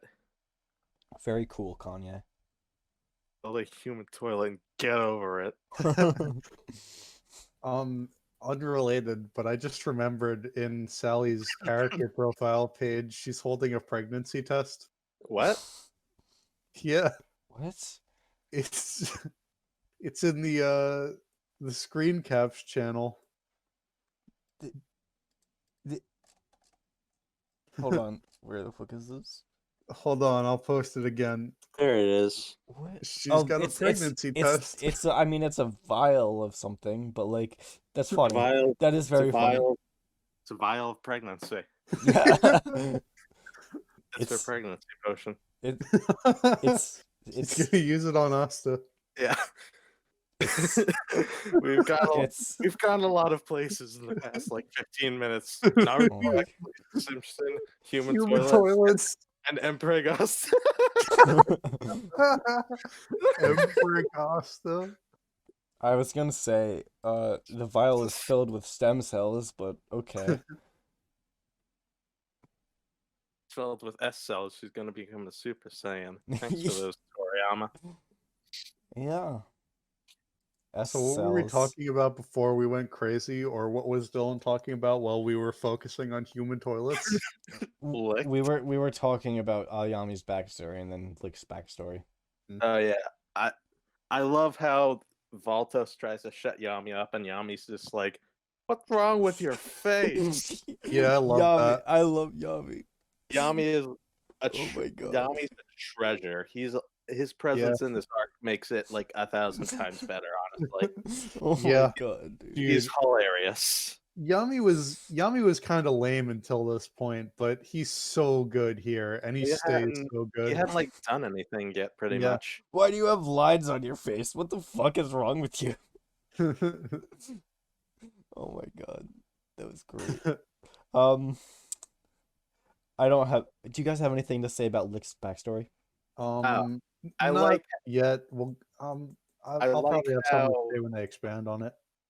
I like how this story of the elves gets this like different like we get it a few different times from different points of view. With Yeah. this version, we're obviously getting like, oh, they're the victims. Next arc, during the fight with Veto, Noelle when she sees his third eye, that is she very cool. recalls the version her grandma said where the elves were like, oh, evil, greedy people who wanted to steal the magic. And like we just get these like two different versions of the story until later where we get like the true version. It's interesting. Like Yeah. it gets you set up to like learn the truth because you're getting these biased takes. It's all good stuff. Um, It's just like how in real life, if somebody tells you like their backstory, you're not gonna get it the first time. Like you need to Yeah. hear different accounts and different Try to scenarios in Yeah. order to Pretty really get the full picture. That's just how it works. So then Yami's kicking fucking Lick's ass, and then Yami's Lick dark starts magic. to turn the table on him, and then fucking Ghosh comes back for the second time. Wait, and before that, I wanted to talk You're about flying. we gotta. Well, first I wanted to say that I love how Yami's dark magic is like drawn, because Yeah. like it's Yeah. drawn even dark. It's inked even darker than like the lines and the stuff. It looks like it's literally the blackest thing on the page, Yeah. and I love that. It's cool. I love how in the anime it vaguely looks like fire. I love black fire. It is very cool because I wanted to say that in the manga, I feel like he comes out a bit too out of the blue. Like the only idea the only idea that we had that there was backup coming was like Ghost saying to Noelle before they left, call the Magic Knights. And then the next time we hear anything about that, it's Yami showing up. In the anime, we actually see someone go to get him. It's Seke, True Chad, Seke. Yeah. He goes And to when actually get that him. scene where he goes to the Black Bull's headquarters was pretty funny because he's like, "Oh, why is everyone a weirdo here? I'm so creeped out because I'm a piss baby." I love it. And Gordon's there, and he's like, hi, I'm Gordon, but you can call me Donnie. Let's be friends." And Seke thinks he's going to try and murder him. Does he say you could call me Donnie? Yeah. Wait, really? Yeah, that's why our friend Ezra keeps calling Gordon Donnie. Oh, I just thought I that thought was that was something okay. they made up. Yeah. Yeah. Because I do that shit. I make up character names until I remember them. Nah, it's fun. Also, another little thing I had. This is the first time in the manga that we hear about the currency system. Yules. Yeah, Oh, Yules. We yeah, heard it. it's We just heard it earlier yen. in the. We heard it earlier in the anime during like after Saucy Village when they go to the black market. We hear it there, but we didn't hear it in the manga, which is weird. Kind of feels like Yeah. that's the obvious place it should be put in. Yeah. Yeah. One thing I just noticed. So earlier you were talking about how the dark magic was like drawn blacker than everything else. Um, I don't think that's actually the case. It's just like in the specific panels in which there is dark magic like portrayed, everything is just a little bit lighter, so that it stands out more. Just in those panels. Thanks, Because a Dell. lot of the time, yeah, because a lot of the time when he's using the dark magic, it's like during like mid combat when they're like moving really fast, and so there are just lines going everywhere to like signify that like they're fighting high speed. Um, and so yeah, so everything else is pretty much just a little bit lighter than it normally would be because there's like lighter lines going through it, I and then guess. the dark magic is just literally black. Either way, I really like how it's drawn. I like how it Yeah, looks. it's very cool. Um, uh, Voltos is also here. Boring ass Voltos, Worst stoic ass member of the Voltos. Eye of the Midnight Sun, except for Heath. Honestly, They what actually about bring attention to the what fact about, that he's literally standing there, and so is Asta. They're just what standing there about York? watching. York? What? Oh, York, Georg. God Yeah, damn Georg. Georg is pretty bad. York. Fuck Georg. All my homies hate York. And that other witch lady that was with him. I don't remember her name. Catherine. Catherine. There you go. Bulgur. Old lady. Uh, Um.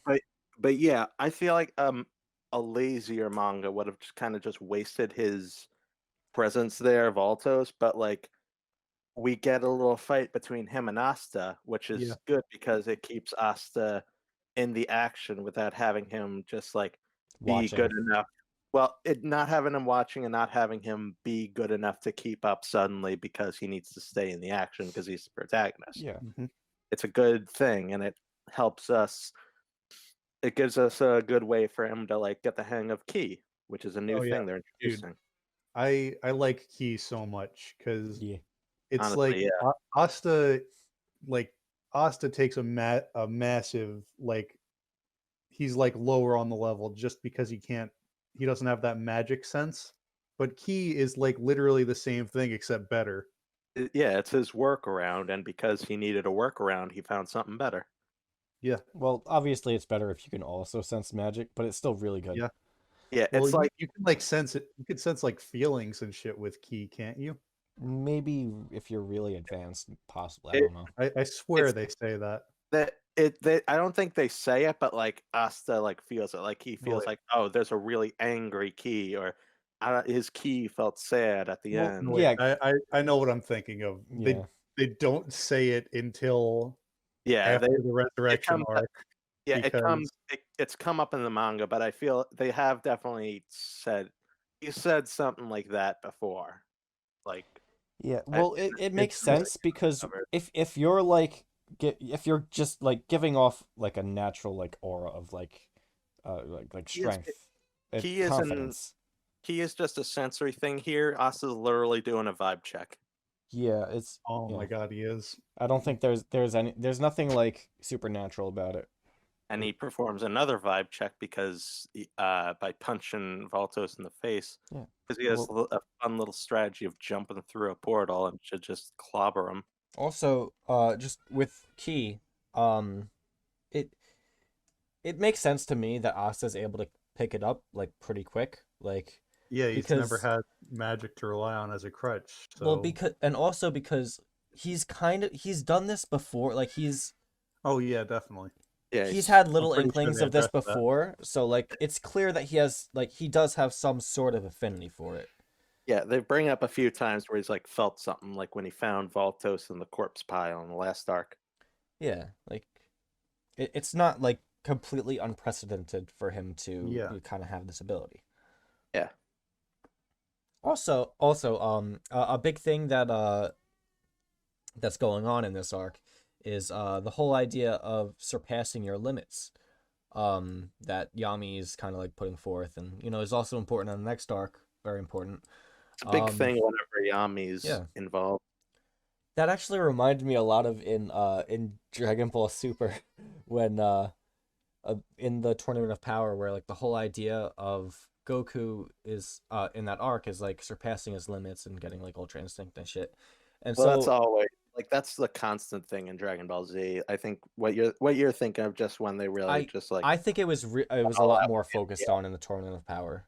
Yeah, that's when it got more focused on, but like it's always been kind of an idea. Yeah. In Yeah. Dragon Ball. So I actually looked it up to see if it could have been inspired, and it turns out that the Tournament of Power actually happened after this, which this part of the arc was released around like early to mid 2016, and the Tournament of Power actually started like in the middle of 2017. So Well, the idea of Ultra Instinct was being built up even before that. It was started being built yeah, up in that yeah. direction after, Yeah. which was I was thinking 2015. more along the lines of surpassing your limits, not key, but that also works. No, I'm like what you're talking. Yeah, I yeah. get it.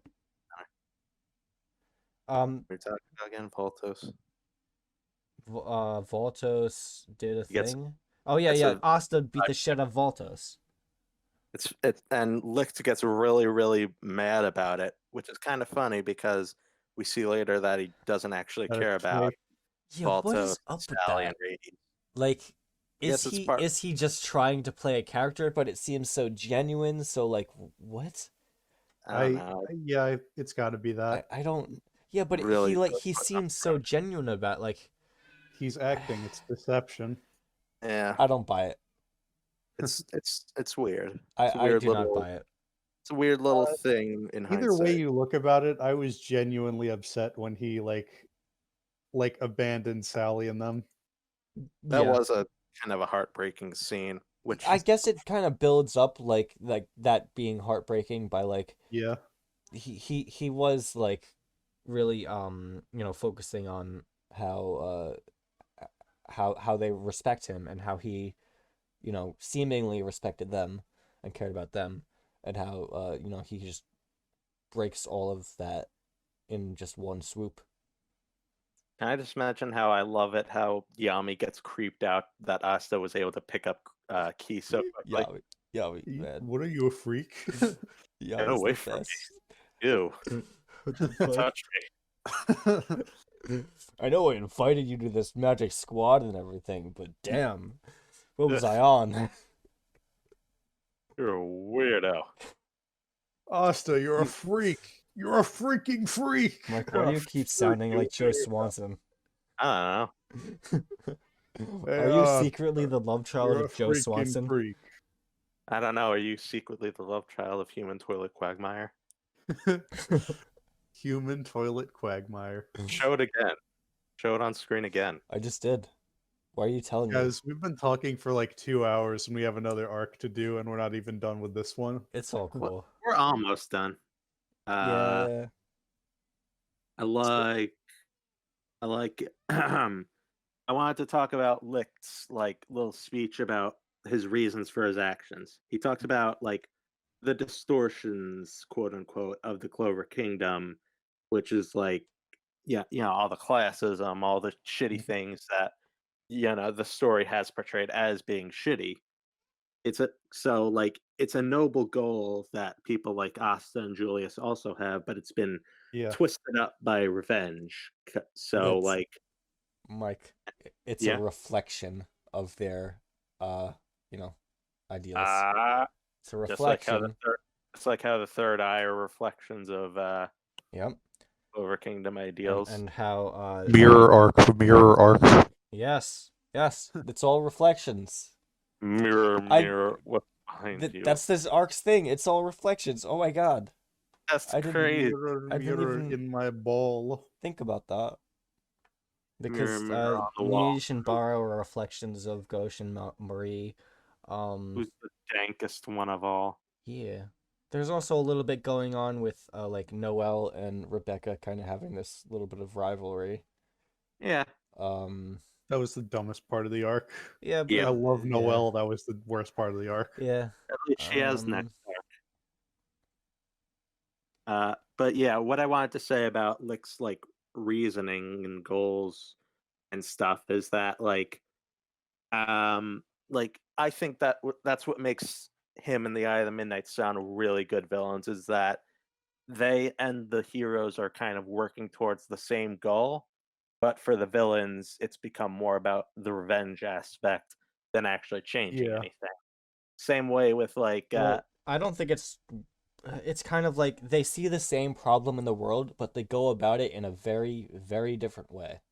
yeah, that and the idea of like the whole revenge aspect has twisted it into what they're doing now, this very destructive, hateful path as opposed to the more hopeful one Asa is on. It's a lot like and like I the I love how the story's portraying it because they're portraying it as like they have this idea that society needs to be changed, but Asta has the same idea. It's not like something like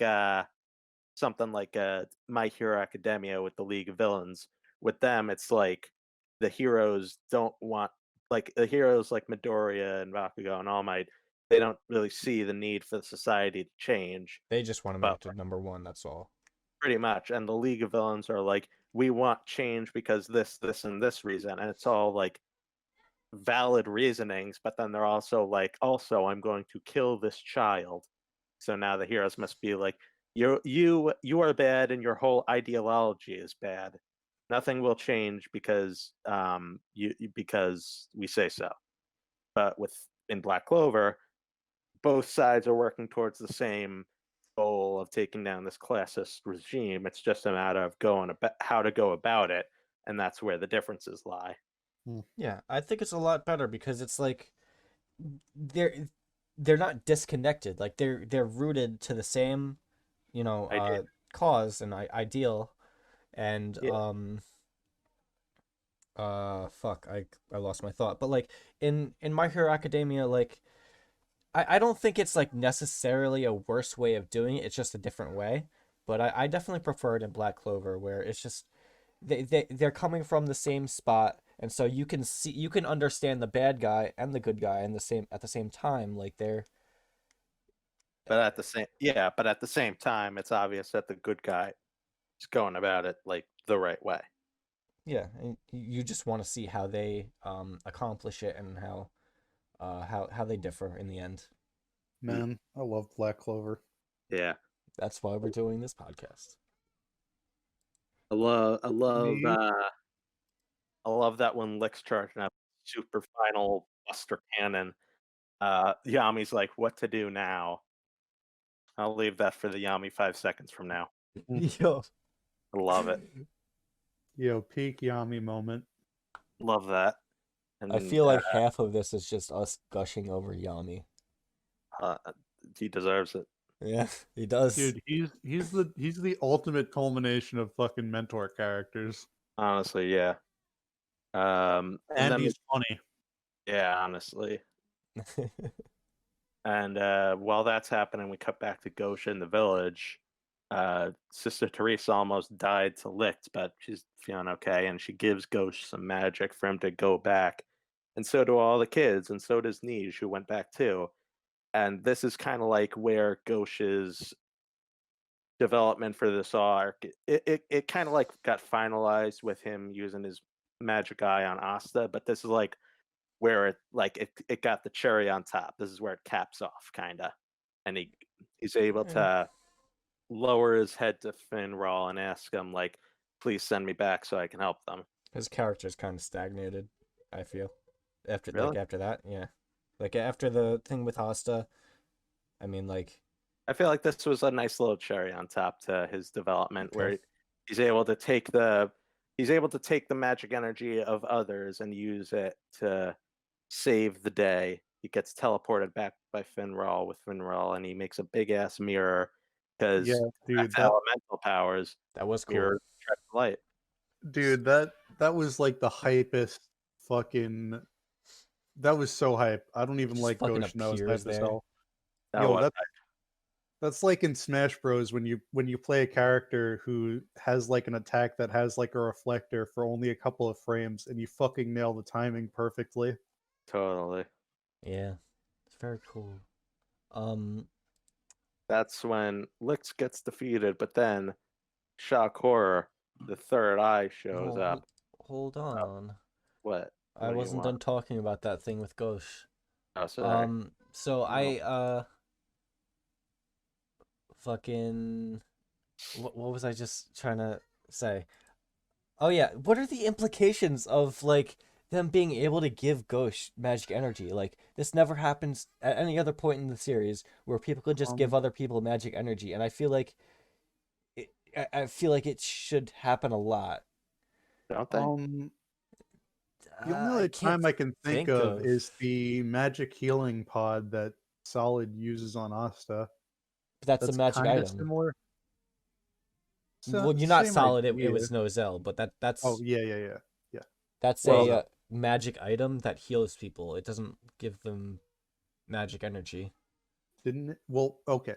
the Um, whole start of this arc was about stealing magic energy, so it can Yeah, obviously but be. that's like with it's not like yeah, but the they're question is, stealing why it doesn't it like with happen more? Um, and it's like they have this special item that is able to do this. Like it's like because Sally created this technology that's able to steal the magic yeah, from kids. that is But weird. The like only other thing that I could think of that is like definitively similar is Charmy's magic yeah, replenishing meal. yeah, But but that's also like a yeah, special ability that Charmy has. It's not like a universal thing where like people can just give people magic energy, which mhm, seems to be the case like from this, but like it you would think it would happen a lot, right? Like mhm. I just don't I get what you're saying. this happens so much in Shonen and like so many other Mhm. series where like in Dragon Ball for instance where you could just give people ki and like okay, why don't they do this all the time? Why is this happening? Why literally halfway through the story is this first showing up when this is such Yeah, like a like fundamental thing that would like elevate so many people above and like be able to fight on higher levels and stuff. Like That's like why? It's like not in like it's in complicated. okay, Dylan, I got one that's gonna hurt. In Yu Yu Hakusho, there's the same kind of shit happens. Like towards the end of the tournament, um, Yusuke is like actually fucking dying, and Kuwabara is like, "Come on, guys, we gotta put our life energy into him so he doesn't Oh. die." And it never comes up before then Well, that Oh, that's a oh yeah, thing. that if was like in if my the understanding is castle correct, thing. Yu Yu Hakusho is like an afterlife thing where like Yusuke dies or whatever, right? So like No, life they, energy is like a thing. No, he's alive at this point, yeah, Oh, and so he is the guy comes giving back. him the life energy. They just never like established that you can like transfer energy beforehand, so it yeah, really it comes out is of weird. nowhere. It's really weird. It was hyped though. The Mm. Ghost Big Mirror, Biggity Bounce Back. That's the Very cool magic. stuff. That's the magic spell name. Biggity Bounce Back. Biggity bounce back. It's full reflection, Back to you, which is baby. cool. Back to you. Cool beans. Oh And yeah. in So in we the get in the anime, they sat around for a while, kind of like what? let the pace slow down. Oh, I guess But yeah. like in the manga, like immediately after the third eye shows up, and immediately after that, the three captains shows up. Yeah. Yeah, Well, I mean, like Clark was fast. it's not like they it's well okay with the captain showing up it's not like they could just like stand around and talk to like the third eye and like because they're like so strong like they have this overwhelming advantage like they're gonna fucking wipe the floor with Yami at this point because Yami's fucking beat but like uh so anyways we get the third eye and they come in and we get the explanation that they're reflections of the three leaves of the clover which is just despair and hate. Veto the despair, Fauna the hateful, Raya the disloyal. Yeah. Um, You know what would have been a lot cooler What? if if like say hypothetically there was a fourth leaf that was Yeah. the unlucky or some shit like that, That's what I Oh, was yeah. thinking. and a fifth leaf that was the angel. That Uh, would have for- been a real fucking Uh, crazy powerhouse. mean, oh like- yeah, there was a fourth leaf lie. That was Gary, but he was so unlucky that he tripped and fell down the stairs and died. There's a better word. I Gary Yeah. Gary the misfortunate. Yeah, Misfortune, yeah. That's he actually only lasted a yes. single day. He kept tripping, spilling shit on his face. And in hindsight, somebody's power based around unluckiness. It was a recipe for disaster. I have a note that says apparently copyright exists in this world, and I can't Yeah, remember dude, what that's one this of my is. notes too. Oh yeah, That was Veto so- breaks Yami's katana. He's like, Oh yeah. No, wait. No, that was a different thing. With that, he was just like, that costs a lot of money, asshole. But with Raya Raya copied his copies move, his and magic. Yami was like, "That's copyright infringement. I should sue your ass." I was like, Yeah. what the fuck? That really took me out of it. Like that's such a Yami line, but that took me out of it. I 'Cause, loved like, it though. It's like medieval or Renaissance fantasy, and copyright as an idea isn't even like 200 years old. I still like it. Same, It's funny. Same, No, same it's good, reason it's why good, they wear just bikinis weird. on the beach chapter. Yeah, they Yeah. well they all wear like, not just Modern bikinis, but ass modern stuff. stuff, yeah. They're all in bikinis. Oh, guys, I'm so fucking dumb. I skipped one of my favorite moments. What? The scene where Asta gives Marco his coat and is like, "Be brave and hold on to this for me. It'll keep you strong and safe." Dude, that was so cute, and that really reminds me of a moment in One Piece, in early One Piece, Oh yeah. where think I Luffy might gives actually know Nami what his you're hat and talking he's about. like, "Hey, stay safe with this." Yeah, I love that. And he's Very- like, it's just a rental. Don't like rip it or anything. Yeah. I like that. Uh I want to Naruto. say Huh? Naruto reference. Yeah, it's no big deal. Don't worry about it. You'll know someday. I wanted to say before we get too deep into the whole third eye versus three captains thing that this is the point where the arc got too hectic for me. This is the Yeah. arc. This is the point in the arc where I like when on my first read through, I was just texting you guys like, this arc has just become different people being teleported in over and over. That's a reasonable reaction. Not Sally gonna got lie. teleported in, then Licht and Yeah. Voltos, then Yami, then the third eye, then the three captains. Yeah, Just this arc teleporting was each way side. more hectic in the manga than in the anime. Absolutely. Yeah, so that shit happens. They fight. I The have three nothing. captains get a little bit more like Nozelle we already knew. Charlotte we already kind of knew, but like we get more because previously I forget. Did we all get we knew about she was in the Radies arc. Yeah, the yeah. Royal- Did with the thing with Yami, did we ever see anything about that in that arc? I don't remember. No, and I know that because for the anime they had to like extend some stuff. So for all the scenes, added scenes with Charlotte and Soul, they only knew the one gag of Yeah. Charlotte like asking Soul to call her captain. So they just kept repeating that ad nauseum. So Hmm. this is the first time where we get something more than that, and we learn she's thirsty for some Yami D. Listen, Charlotte's great. I love Yeah. her, honestly. I like Yes. Soul more, but Charlotte's pretty good. Okay. And we also meet Jack. Well, I Yeah, mean, we already Jack. knew him, but we're getting the actual like character out of Well, him. we knew all these characters, but yeah. Yeah, I had- yeah, but like this is the first time we've like Yeah. seen him in action.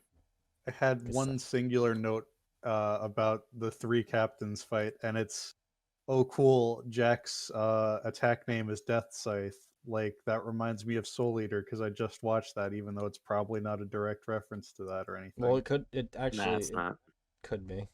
Well, Eh, Death Scythe it's- is like just Grim Reaper symbology, and like Yeah. yeah, the true. Death Scythe in Smash from Castlevania is just called the Death Scythe, so it's probably like Just probably like thing. their interpretation of the Reaper Scythe or whatever over there. pretty much. Okay. I Yeah. I wanted a couple quick things. Bouncing back a bit. I love the foreshadowing in the manga of Lick saying he held back because he couldn't risk hurting Gauche. And like in the Yes. manga, that's kind of Yeah. all we get about it. In the anime, they actually showed us like a quick flash of the elves, and we see Elf Gauche like in close up, and I feel like that kind of it's a bit Yeah. too much. Yeah, that's definitely too much. That was Um, not necessary at all. Also Hmm. about foreshadowing, uh, we we knew in the manga and anime. I didn't know if they said her name in the manga. They definitely did in the anime, but I checked back. They also do in the manga. We see Fauna again, and we can tell it's her because like she's using the same fire magic that Mars did from his Yeah, like grimoire, it's Phoenix Robe, Phoenix Robe, yeah. and it's the same name, but and like she also has like the little gem in her forehead, just like Mars. The thing But is, it's still like, so early into the series that we don't like really recognize that yeah, it could be it that. was early, but like we have these little hints, or not really Yeah, hints, just like foreshadowing. signals that it's Yeah. her. But like, I think the foreshadowing would have worked way more if, just like all the other reincarnated elves, she had a different name than the human host. Yeah, Because that then we was could have been like, way is it too her? She has coincidental. all these similarities. Maybe it's her sister.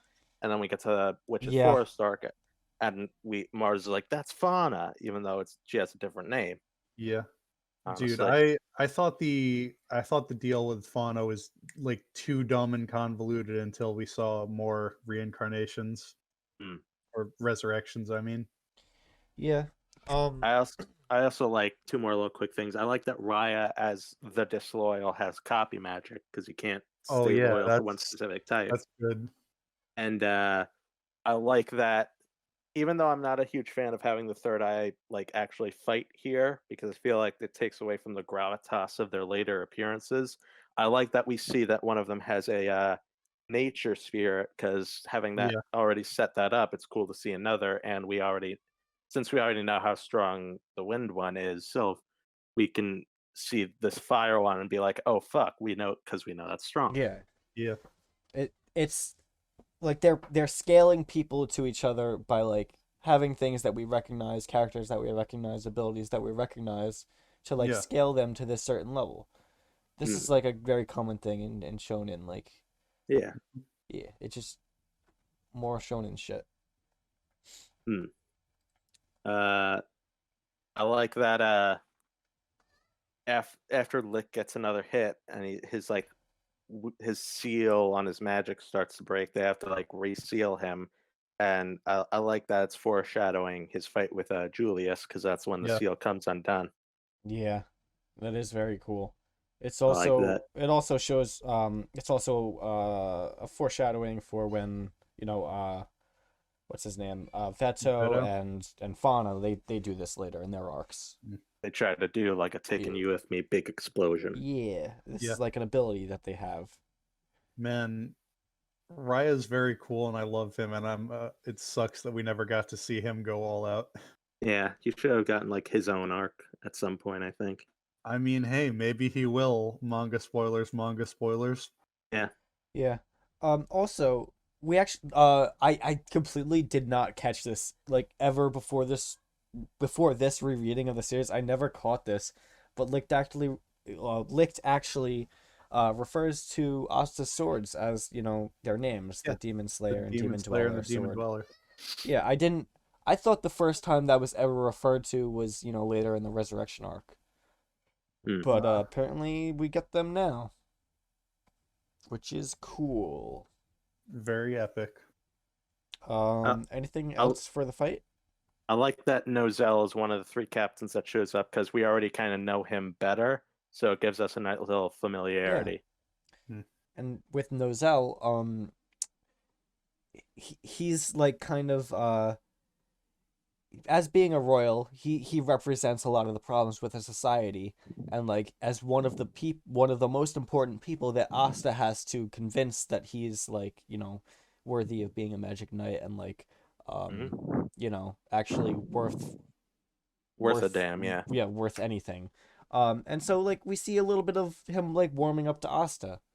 Like because Yeah. he sees that Asta is still able to fight even without magic. Like he beats the shit out of Licht. um It doesn't like open his eyes, but he's starting to kind of get it a little. he's starting to see that Asta is worth something. Yeah. And Also, yeah. Yami's interactions with the other three captains when they first showed up, those are hysterical. Oh, I love yeah. Yami. What a couple of friends you guys are, or whatever. Yeah, and like, and he starts all know each chatting other. with the other Black Bulls about Nozelle's hair. Oh How do you yeah, think I he gets love it that. like that? Yeah. That was good. It'd be creepy if you had someone else do it, but it'd be lame if he did it. And Nozelle's just like, Yeah. dude, shut the fuck up. Fuck You fucking you. foreigner. Dude, Go back to right- your country. Racist Nozelle, not a headcanon, actual canon. So like, I know that Uh, like classism and like racism and shit go hand in hand together, but foreigner is just such a powerful insult that like I could never see being feasibly used in real life. really? Mm. I feel like you got to be I a mean, certain level of crazy to bust there's that a one lot out. of crazy people out here, man. Like we're Actually, being so you know what? sexist that you refer to Actually- women as females. Actually, I Um, oh god, one time at work, dude, it was just me and this very nice lady I work with who's from Malaysia, and this dude was fucking having a mental breakdown from his wife like yelling at him about not knowing how to buy groceries correctly. And this dude stood in the front of the store screaming about how foreigners can't just come here and be normal. Meanwhile, the only other person What? working is from another country. So I Jeez. guess I have seen that be used as an insult Yeah. IRL. people are crazy, and like People I are have crazy. seen a lot of people refer to women as females. With hair like that, how can you not be crazy? Da da da. Also, like how we see with Nozelle, where he kind of like opens up to Asta a little bit later on after the fight, when Asta wakes up like in the fucking royal capital or whatever. Marks. Yeah, he wakes up. He wakes up to Marks in the Yeah. manga. In the anime, he wakes up to the Golden Dawn trio because they keep trying to work in those guys so we Yeah. don't forget them. But I like in the manga, obviously, Marks, he's like, yeah, Asta, there was nothing, what was it? What was the wording? There was nothing, fuck. Anyways, he's also opening up to the idea of Asta being, like, worthwhile, and like he fought well, and like he's a magic knight. He's worthy of being a magic knight, and like he fought with courage and everything and all that. I don't know. I can't Fought alongside Courage, the cowardly alongside dog. courage. Yeah. You know what? I can't speak right now. The things I do for love. I'm being fatigued. We've been talking for 2 hours. Let's take a break after this arc. Yes, sounds like a good idea. I could use a break. But are we done? No, I still got some more notes. Yeah, the ending is really like messed with the anime. In the manga, Asta wakes up to Marks, and Marks gives him just like a one quick panel saying like, "Oh yeah, Sister Teresa's alive. The kids are okay." And we have to wait till all of this stuff with like the captain's meeting and Gelder and like Gelder and like the little meeting, like getting the Seabed Temple mission from the Wizard King. We have to get through all of that before we actually get like the payoff of seeing all the kids back in the village and Yeah. like the nun's okay. Gauche makes up with her. Rebecca and Asta's little thing of this arc is worked out. In the it's all anime, still they move all of that narratively- up, and it's a way better. And it yeah, really goes to show makes how sense. segmented this arc became. it did. Yeah, it just kind of sucks. Yeah, But the also, the yeah, I anime know. fixes up a good amount. Okay.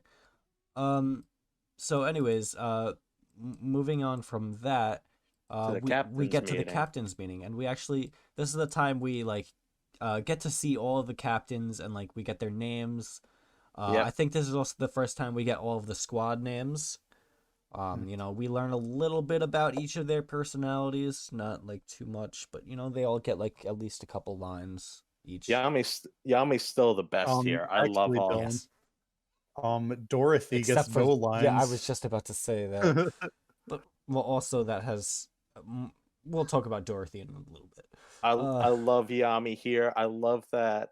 I love his interaction with everybody, but especially Rill, because Rill's like, yeah, I gotta Yes. lighten up the mood a bit. I'm the youngest, so I gotta be a little bit like I gotta gotta be be a a little silly little boy. comical. So he's like, look, this is my Fuegoleon impression, and the other captain's like, it's kind of weird guy, and yeah, it's just like, I love this guy. Funny clown. I love this guy. But then like later he tries it again. He's like, this is my Yami impression. Yami's just like, hey, why don't you shut the hell up? What are you doing? I thought he was. I remember it being more like, "I'll fucking kill you if you do that again." Yeah, why didn't Jack laugh at that? That would have made sense. Yeah, that would have been a great character moment. Yeah, I love all that. Yeah. So it's you know a little weird. The only people who are really suspicious during this meeting are Vengeance and Gelder. And would you guess who are the bad guys? Who are the bad guys? I could never tell you. It's the people Dorothy that- and Rill. The people, yes, it's Dorothy and Rill. The people that are suspicious are the ones that are actually the bad guys. Never would have thought. Well, we know that like since like back in Saucy Village after at the end we saw like we saw somebody reporting to a shadowy figure who in the anime the voices of Licht. And we see like him in front of the Oh yeah, we do see the Golden Dawn. and we see in front of the Magic Stone tablet, and we see it like on the clothes of this shadowy figure. It's the Golden Dawn symbol. So we know from the start the Golden Dawn are sus. But at like, least someone in the Golden Dawn is.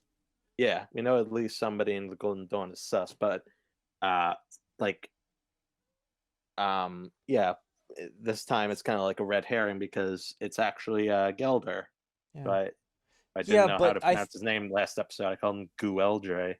It could have been better if Gelder wasn't so fucking suspicious. If it was just like, oh yeah, it's this guy, he's the bad guy. I was like, what? I thought it was Vengeance. I like his face.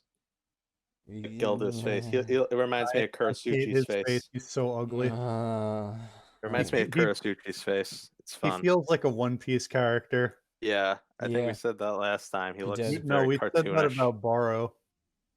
No, last we said that earlier. You guys said that about Gelder last time. Yeah. They both look like One Piece characters compared to everybody else. But yeah, it's him. I like how Asta breaks like the mind controlling seal on the bad guys with his sword, which is something we saw him do to the kids earlier. He gets to show off in front of all the captains. That's nice. Cool. Such a moment. All the captains and the Wizard King. Yeah, we see. Like, I could do something you guys can't. And we see Marx's magic, which is like memory link. He can go into people's memories and see stuff and share stuff. And as we see in the anime, something else he can do with his magic: make fucking Minecraft. Show the picture. Oh, Minecraft! In the Clover clips, he makes like a little like I think it was like a battle replayer simulator thing, but it's like made out of Minecraft graphics. And that is a fully canon ability of his. I take that as 100% canon. Clover clips are absolutely canon. They are. How else would we get the very vital information that Mimosa's a furry and Charlotte's a top? Yeah, of course. Show the images. It's all there.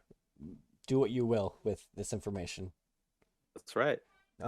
Anyways, so fucking they're like, yeah, Gelder is the fucking bad guy, and the way that he reacts is pretty realistic, I think, because like he just tries to play it off like he's been framed. He's like acting all surprised and scared and everything. He is definitely scared, but I don't know. it's realistic to me. I feel like a lot of the time in shonen anime, like they don't play this kind of stuff off very well, but Yeah. it was in this situation. Yeah, they'd either I feel like a lot of the time they'd be like, "Gah, you got me. It was me."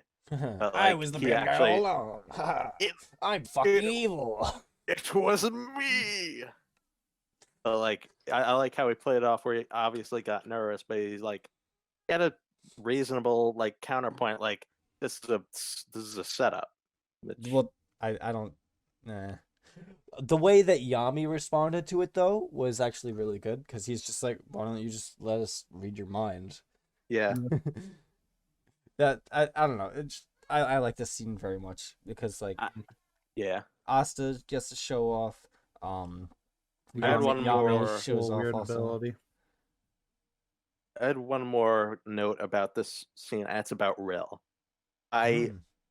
I feel like we were supposed to get something from his presence, considering like when it's kind of like introducing everybody, he had that like little interaction with Yami. We're supposed to be like, oh, he's kind of like the kid of the group, and then we see his like art magic, and he's like, we're supposed to be like, oh, he's so powerful and cool, but I don't feel like he didn't pack as much punch as I feel like the manga was aiming for, and like I had this thought he's not really important here, and he's not really like everything he does here could have been done by somebody else, and he's not gonna be important until the Royal Knights arc. At the same time, this is the last point in the story where Gelder is leading the Purple Orcas, and the person that they get to replace him that we see in the Royal Knights arc, I think, is just like not a not important Non-character. not a character at all pretty much he doesn't even get a name in the manga. It comes from like the anime or a data book. What Well, I he think does later, but not at that point now. Yeah, but like what I'm trying to get at here is that I think Rill should have been the replacement for Gelder later in the story. He shouldn't have started out as a captain, That'd be cool. Yeah, I because can see like that.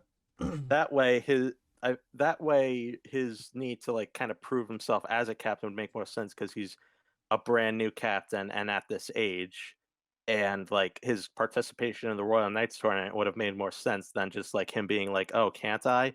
It would have been more like, can't I because I got to show off that I can be captain, you know? I think that Um, that makes a lot of sense to me. Cool. Yeah, that'd be cool. Can I ask you Well, guys a question about Rill? yeah, How old did you think he was? 19. He says he's 19. Now, how old did you think he was? I don't know. I thought he like was like 16. 13. I thought he was like fucking adolescent. He I looks, thought he was younger than Asta. he looks pretty young. He looked like Yeah. at about Asta's age, but 19 makes sense for Around him. Asta's He or maybe looks a little and later. acts like he's a little kid. I think it's just because he's put in a situation where he's the youngest one and like he just stands out from them and that's why. But also, Kinda, I mean, he maybe. is he was sheltered, so that makes sense. As Yeah, we see true. later. But also Anything with else? yeah, I have quite a bit more to talk about in this Okay. section. But yeah, so like in that little section with like Rill showing off and it's cool because it kind of shows him off as like someone who instead of just immediately like reacting to the situation like just going in and fighting, he assesses the situation, figures out the best way to do it without damaging the terrain, because as we see, all the other captains, they were fucking taking the fucking building apart and about to throw rocks at this dude and like completely just dismantle the building, and then Rilla's just like, I could just do this and it's better. And it kind of just sets him apart from the other captains, like makes him, he thinks Yeah. different from them because he is a Kind kid. of makes him more relatable. Yeah. Yeah. Also, apparently, okay, after, oh wait, no, fuck, sorry, I'm like skipping over my own notes, fuck. So I have a note about how, fucking, what's his name? Gelder. He's like a corrupt mob boss. And like, it just makes a lot of sense, like, in terms of world building. that there would be like this authority figure that, you know, is corrupt and like is a part Yeah. of like the darker sides of society, and like they're you know, he's just all sketchy and shit, and like it makes sense that there would be at least one person in a position of authority that would hold such a position. Yeah. And then we actually find out that Raya was spying on the captain's conference the whole time. Mm-hmm. So apparently he's able to transform into other people.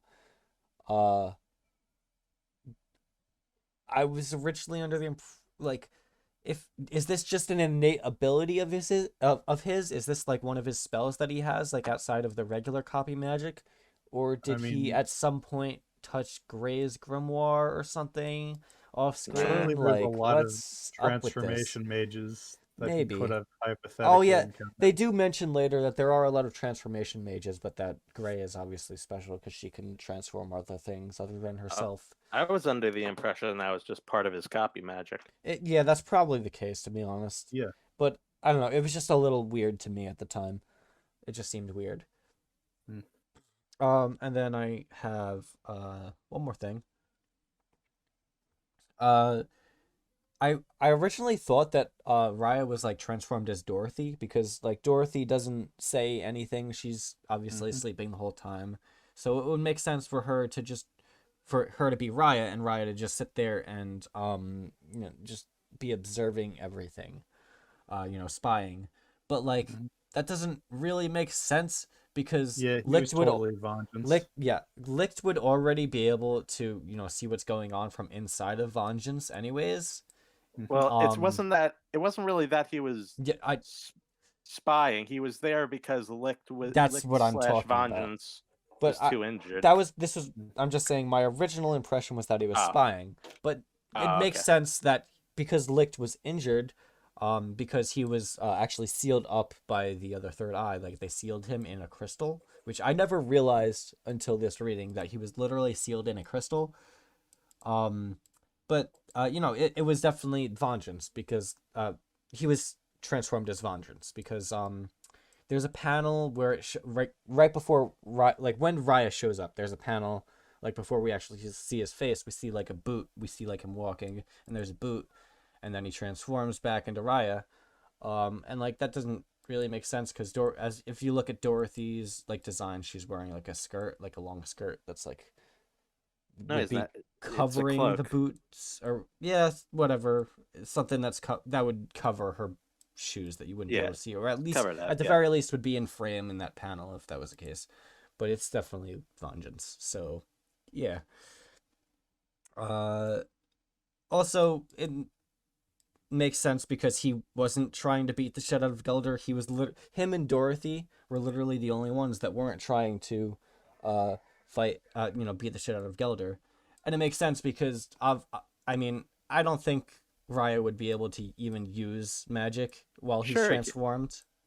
Why not? Sure, he can.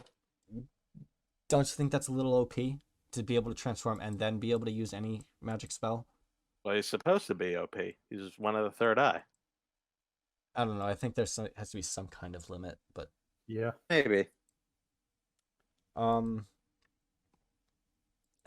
even if Vengeance, even if it was actually Vengeance, it would make sense for him to, you know, still try to like attack Gelder or whatever, because they would kind of like throw off some of the suspicion from himself, because he is very suspicious in this portion of the story, and seems pretty apparent, and I feel like everybody understands that. Like, because Yami literally asks, like, "Do you use light magic?"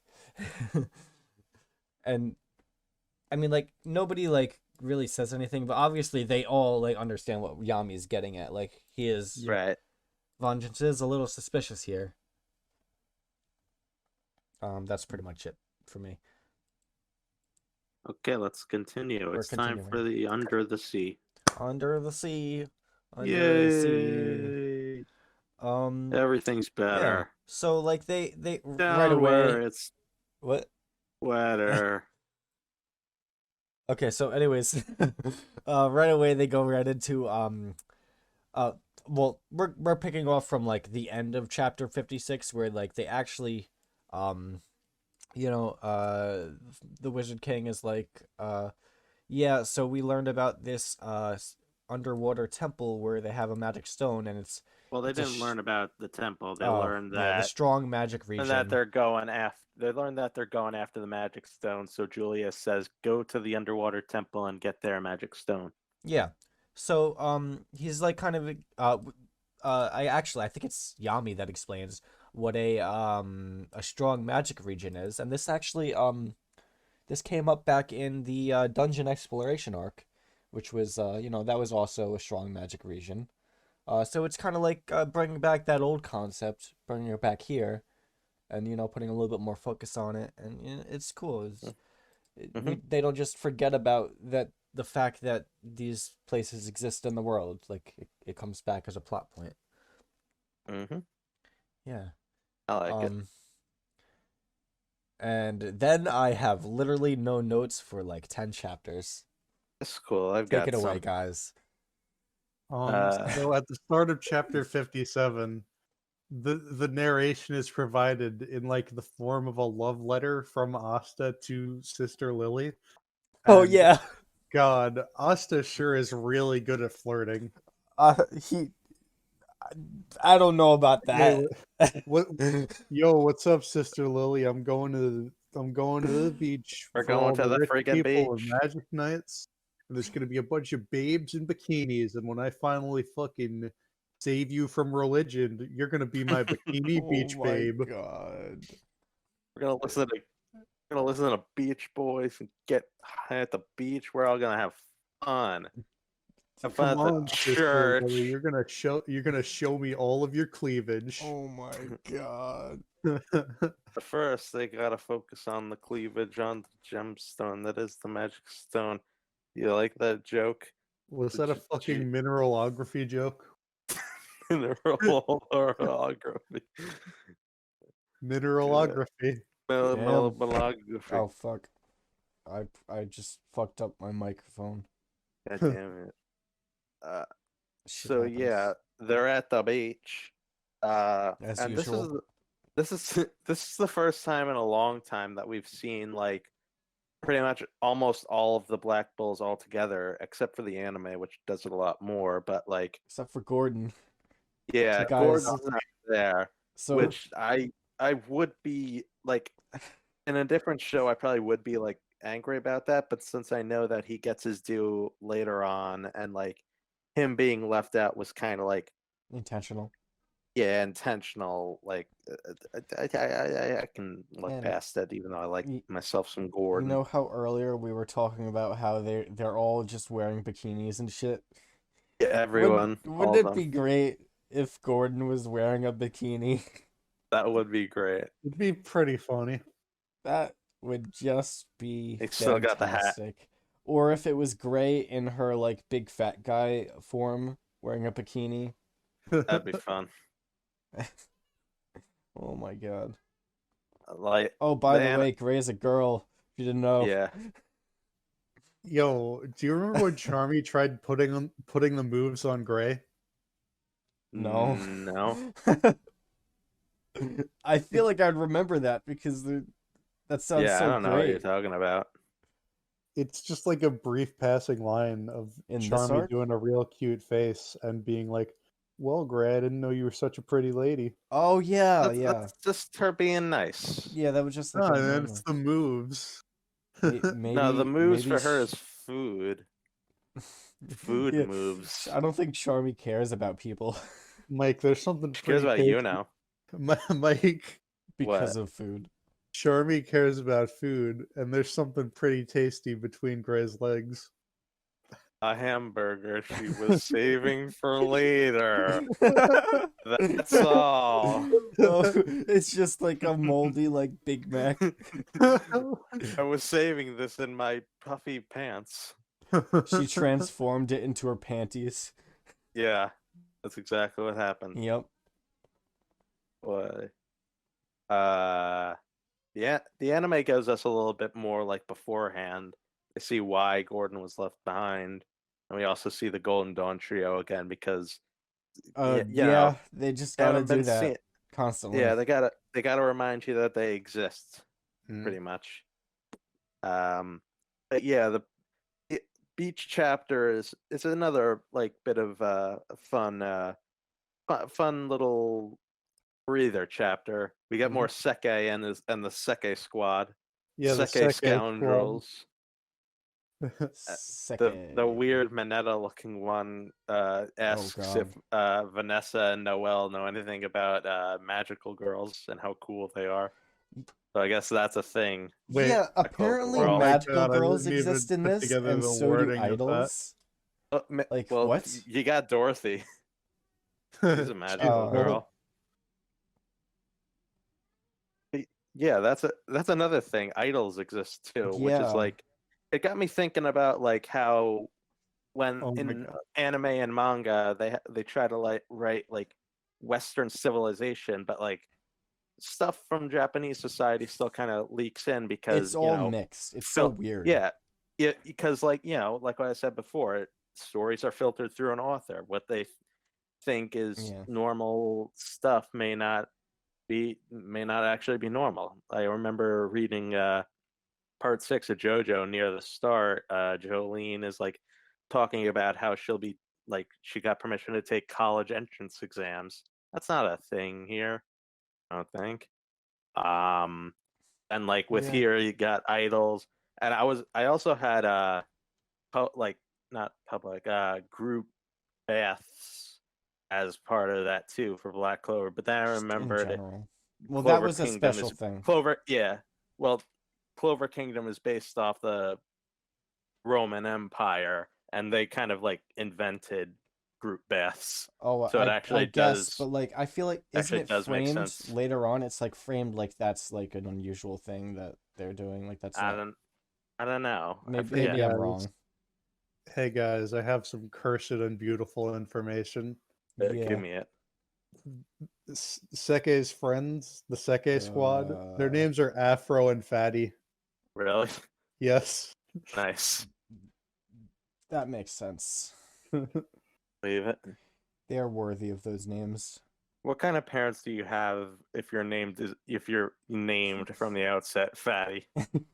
It's well, it's spelt weird, but there's no other way you could possibly pronounce it. In Naruto, Choji literally wears a shirt that says food on it.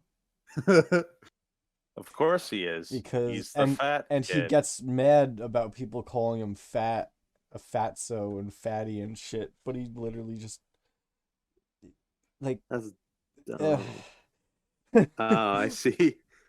Yeah. APHRO and PHATI. I like it. Yeah.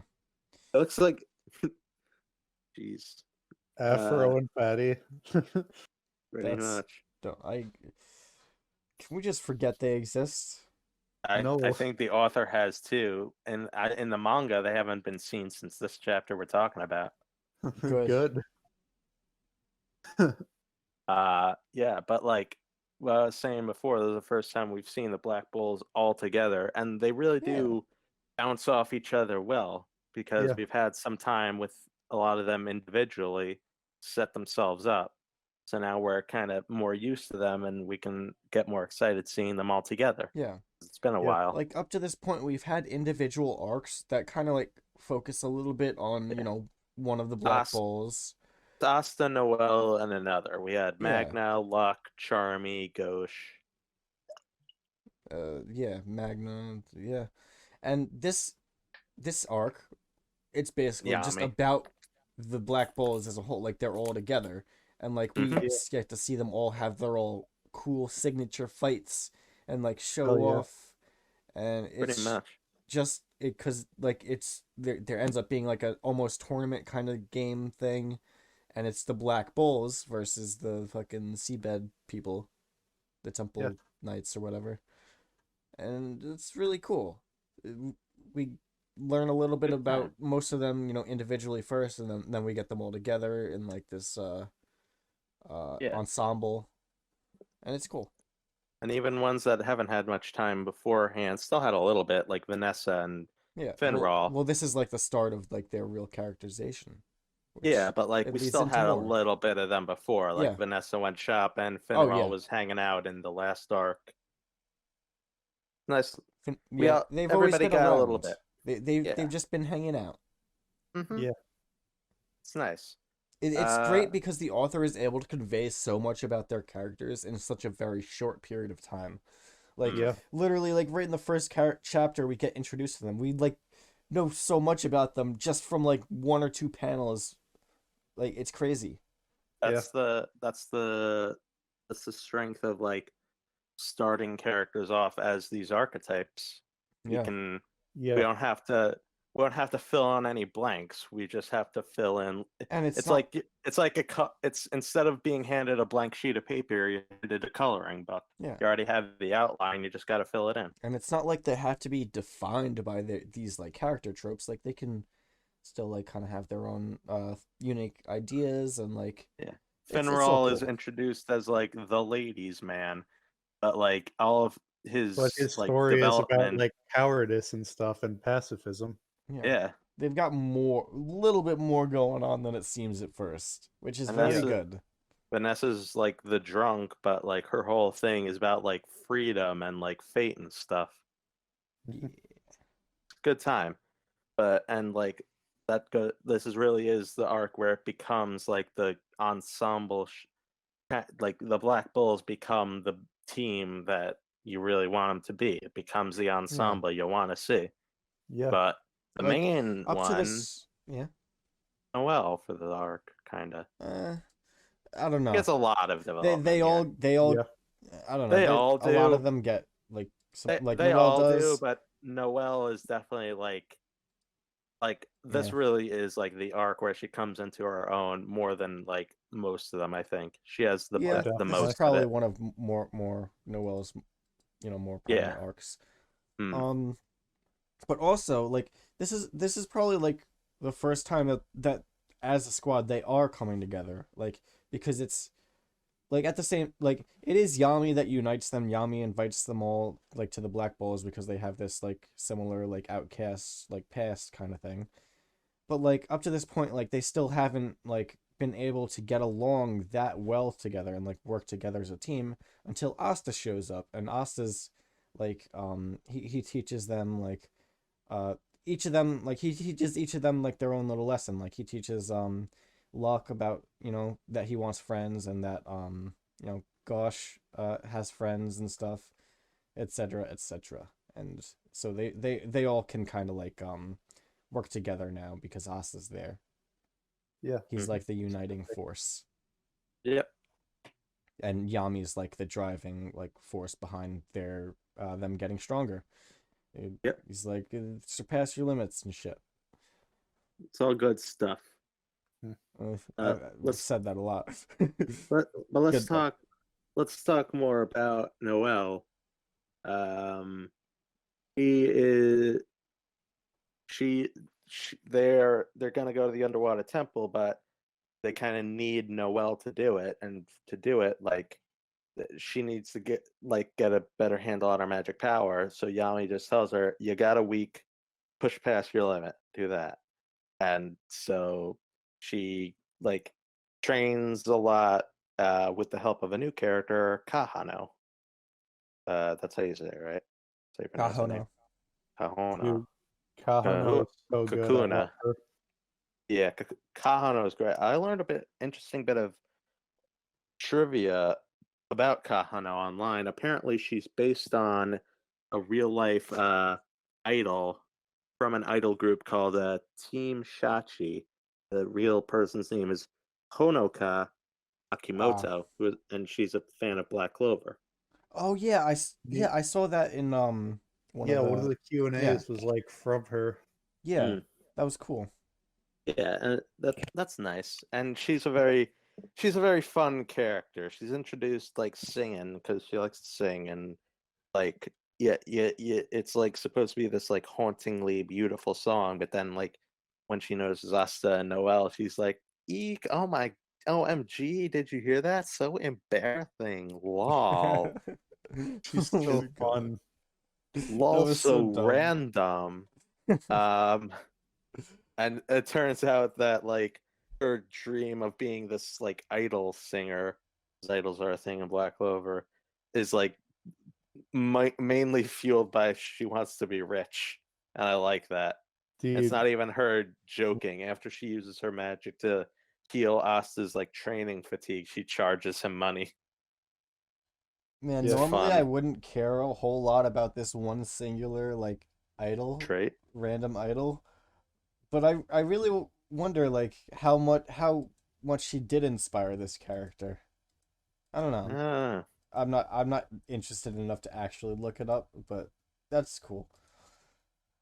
Kahono is a fun character, and thanks to her, Noelle's able to get a better hold on her magic, and eventually she comes out with her new spell, Sea Dragon's Cradle. I love the scene where she finally like gets a hang of it. oh yeah, where everyone Yeah. comes out on the beach at night and cheers her on. It's so Yeah. good. It's a whole big callback to her original like introductory chapter, where like they had to kind of like send Asta up to save her because her magic was going wild. But now, since she's in a much better place mentally with the Black Bulls, she's able to get a better hold on it and able to pull through Yeah. all on her own. She spent time with them and she's come to realize that they're like her family and like she cares about them. Because Yep. originally Kahono told her, think about like happy memories, and Maybe the only our thing she could family. think about was her real family, and how she like Artists. fucking hated them and they're Yeah. assholes. And so it wasn't working until she actually started to think about the Black Bulls, who were like her new family, and like Yeah. yeah, Yeah, yeah. great. Love it. It's cute. It's cute with a capital K. Yes. So yeah, that's like the start of Noelle's development for this arc. And they go down to the underwater temple. And what do you guys think of the underwater temple? Like how it looks and I stuff. I Epic. think it's really cool in concept. I hate how everything is like okay, it doesn't come across in the manga, but in the anime, everything is just the same color, and it's like that's Yeah. really boring because like Yeah, theoretically it's Mm. like made of coral or some shit. I love the yeah. very natural, like everything's built into the natural environment look of things. But Yeah, yeah, it is a bit boring the color scheme. It just Compared to yeah. something like Fishman It's Island, it's very kind of one note. it's cool because like it makes sense that this kind of place would exist in a world where like there's like yeah, magic in the environment and everything, and like people are able to control elements, and that like yeah, of course there's this place in the world where there's actually people living under the sea and like they have this cool civilization and stuff. yeah. It's all Ma- cool. Magic people, or not magic people, the underwater people, they're kind of neat, and they are a little like, it's not just like I the I same wish we kind of. learned more about them. Yeah. Yeah, that's kind of where I'm going with this. They look I feel like they're drawn a little bit I like differently. some of I like some of their The character style's a designs, bit, but like the styling looks a bit different. They all have like different like clothes and stuff than the people up top, so like they look unique and oh yeah, like they all have kind of like yeah, the they kind sea of act theme. they kind of act unique too, in that like they are so unused to up sea people that they're all Yeah. very excited by seeing the Black Bulls, to the point where like Mhm. a couple of them copy Yami's like thuggish way of speaking because they think it's just cool. I Yeah. like that. But other than that, we don't get much from them. And like, not like they're mer people or anything. It's not like they need to live under the Yeah. sea. So like, why are they there? It'd make more sense So if they weren't all human like, but Yeah. it looks like they're just regular humans. My understanding is that they're probably like social outcasts or something, and like originally like maybe they were all like criminals that went to like hide somewhere, and now generations later they're not criminals, but they're still there's just like this social I think idea so. reinforced like that they they should stay away from the rest of society and stay secluded. You because guys are weird and crazy. It's I- pretty clearly put forth why they're there. It's like a religious thing. It's a temple. They talk multiple times about the sea god that they believe in. oh That's uh You guys true. are so fucking dumb. I knew about that. I don't know what Dylan's talking about. He's talking crazy talk. Some Well, bad milk or something, just okay. spitting nothingness. well, the idea is that we But find I knew out about that. that the dude, the priest, he's like you guys he doesn't allow people to, like Go up to the surface. go up. Well, yeah. they can go Beyond to the Rockaway town. Beach. Yeah, they could go to that one beach. Some of them, maybe all of them, I don't know. But it's clear that for some reason, like, they're just not allowed to just live in normal society. Like, this is like the society that they were born into, and they have to pretty much live here their whole lives. And so, like, I was thinking, like, if not a religious reason, maybe like they just see themselves, they're just social outcasts, and like it's just over the generations it's been reinforced that they need to like stay separated. I didn't get that at all. I got the I whole don't know. sea. I just have like these preconceived notions, I guess, because this is kind of a theme in other things. You think it's Australia. Yeah, basically, that's what I was thinking.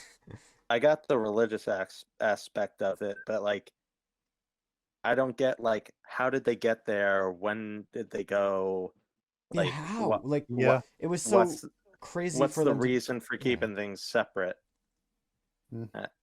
I wish we got more, or at least Yeah, dude. would 'Cause, have been like, cool to make them more fishy. Or So, mer people. Mike, give me a What? moment for an aside. What's that? I don't know if there, I don't know if there's like a specific term for this, but this is like a whole separate like world basically. It's totally alien to the protagonists. Pretty much. These parts of the story could are either usually so cool or they suck cock. Hmm? Like in One Piece, Skypio is rad as hell. Oh yeah, In Fairy Tale, Edalus was fucking stupid. I like Daedalus, Um, but like not for that reason. um, Because like but we're chopped off from the rest of the world, really. yeah. All of it has So, to. Could be All like of the. so this place has to be totally distinct, and we just don't really dwell on that very much in our time here. Pretty much. Oh, There's I r- just th- thought of something. It would have been What's that? cool if like this was related to what's the water spirit? What's it called again? I forget. Undyne. Fuck. Undyne. Yeah, if it was related to Undyne in some way, but obviously it's not because we see Undyne later in a different location, Yeah. Right. which that would have been cool. I don't know. Man. It's Or if Uh, it was retcon that there was like some connection between this place and the Heart Kingdom or something. I don't know. You- But you know- there isn't. Speaking of the spirits are so weird. The wind spirit is a tiny pixie lady. The Well- fucking fire spirit is a dragon, and then the water spirit is just a very large lady. Well, the idea is that they like evolve over time. So like when the user first gets the spirit, they're small and then they like develop them over time to get bigger and stronger and stuff. so it's gonna evolve from a palm-sized fairy into a lolly with enough Yes. practice. Yup.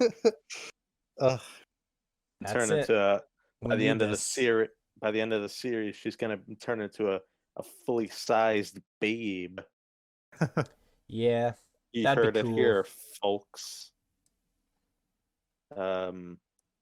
Yeah, undersea temple, and we get set up with this game like a tournament. The high priest of the temple sets up like a tournament, like a 10-on or 9-on-9, 919. 9-on-9 tournament between all the Black Bulls there, except for Yami and his priests. And I think it's this is a good red herring for like the actual threat, because there's enough time and detail put into this game of sorts, and it lasts long enough that like you really get settled in with it. You get the idea that Yeah, okay, this is but what like we're doing. at the same time, we already have like it was already explained that the Eye of the Midnight Sun are after the stone that is here. Yeah, So but like Dylan, they the can't thing is, just Dylan, you're given enough time to forget about it. Is the thing. I guess. It's like it's talked about, like we know that the threat is there and that's why they're here, but like if Veto and his goons had shown up like in this chapter after it had started, then like it wouldn't have worked as like a red herring, but like it lasts long enough and goes like gives Somewhat. enough detail and stuff and setup and stuff for this idea, this challenge, that the Midnight Sun showing up, like it feels out of nowhere enough, but not like completely out of nowhere. Yeah, I get what you mean.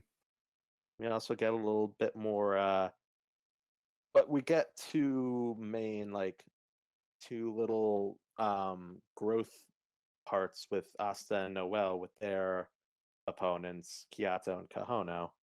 Asta starts to improve his like swordsmanship side of his fighting style by copying Kyoto's moves, which I like a lot. Yeah. that I was like it cool. when I like how he can.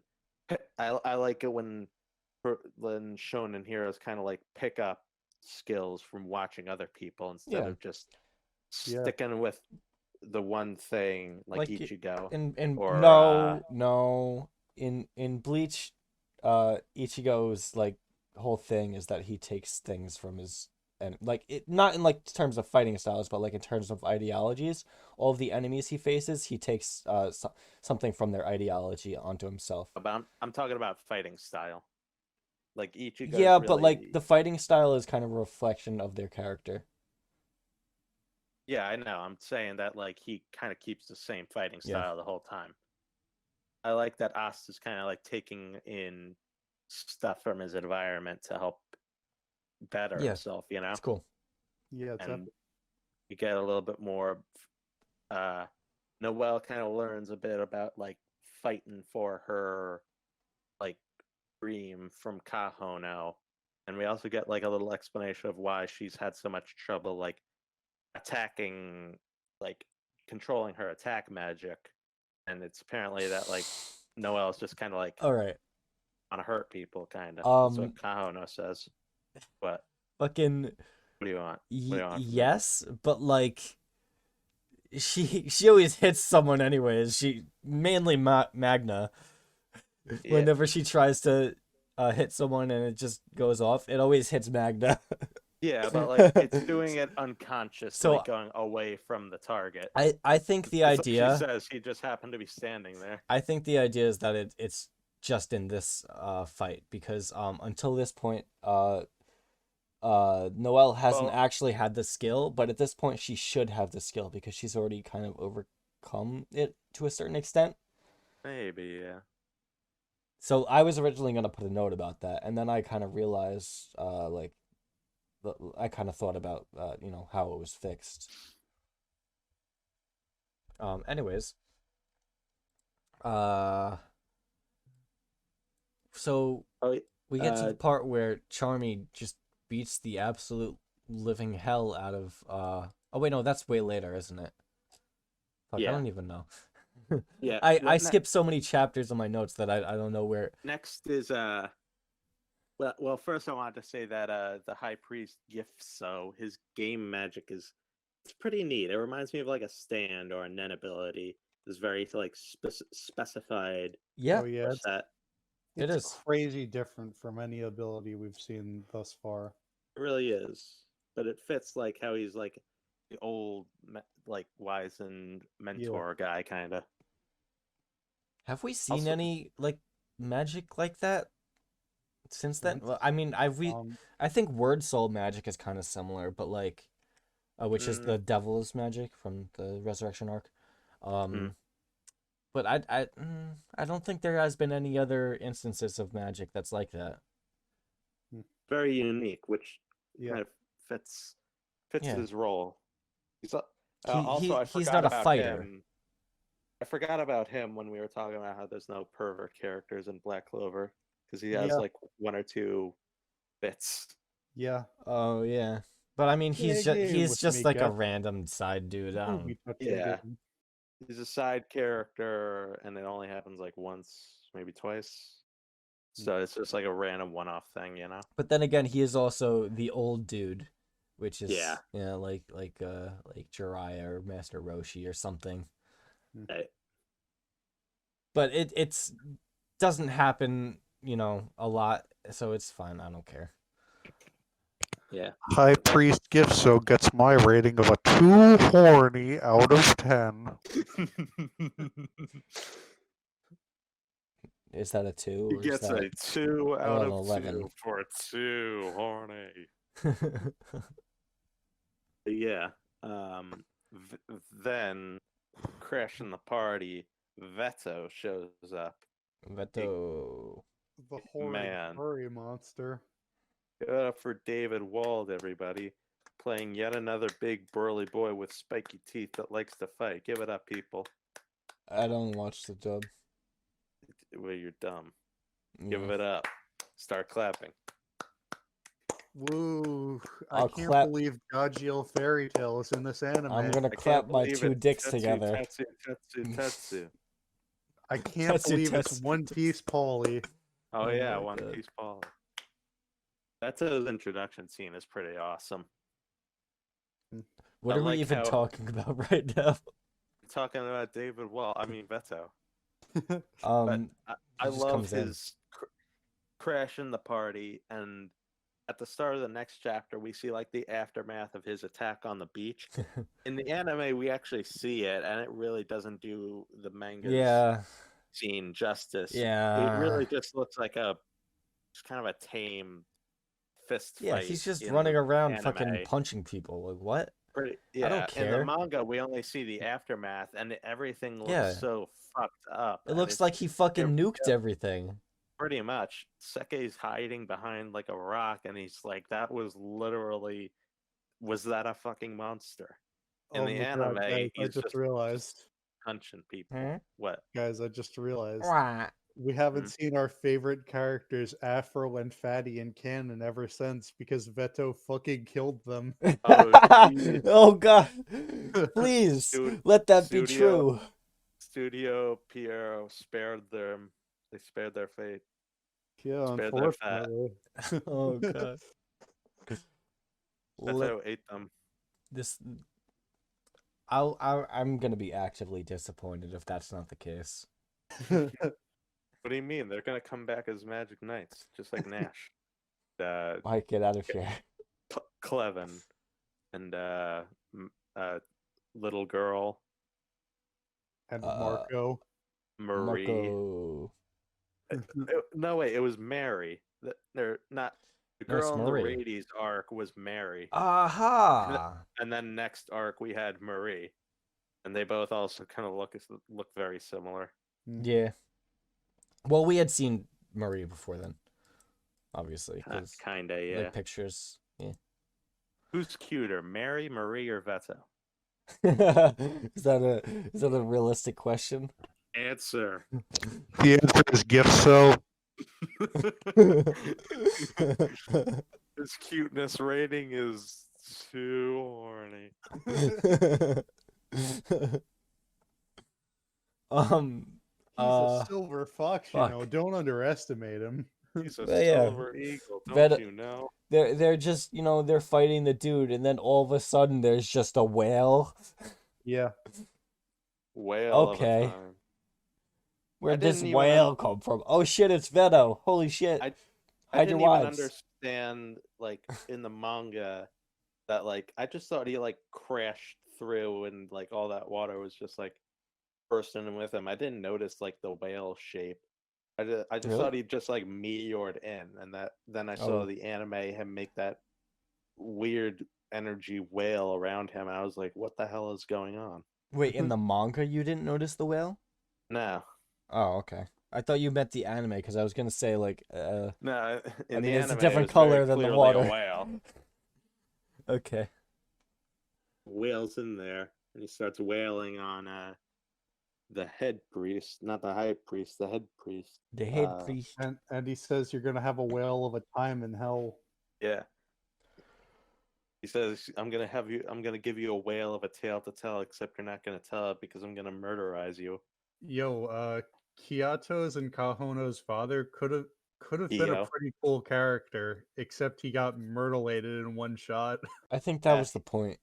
I know. He gets warped bad, and like they even mentioned at the end of the arc, he's like, I'm the strongest here, but I didn't do shit. His magic looked cool, at least with Yeah. the like hammer wielding water golem. Yeah. He had an exchange with Seabed. Luck and Magna that established that like he could have fought them on even terms at the same time, which does well to like set up Veto, I think. Except we already got Veto set up because he fought in the last arc with Jack. Yeah. But I digress. And we don't Um, see. We barely see anything in that arc. You barely see anything, but he's fighting Yeah. even with a captain. It's just more. Yeah. But yeah, like Sky Magna's Stone. But yeah, once he shows up and beats the fuck out of Geo, Gargoyle, Whatever the fuck. Magna and Luck team up to take him on. That's pretty damn epic. Yeah, we get a lot of really cool panels during this fight.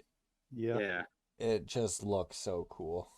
It's very cool to see like the memories of each other and like the panels all kind of look the same, and it's we're getting like the two sides of their story of their relationship and seeing how odd it is, but like they still consider each other, they're like brothers, and it all ends with this big They old kiss each other goodnight. combo.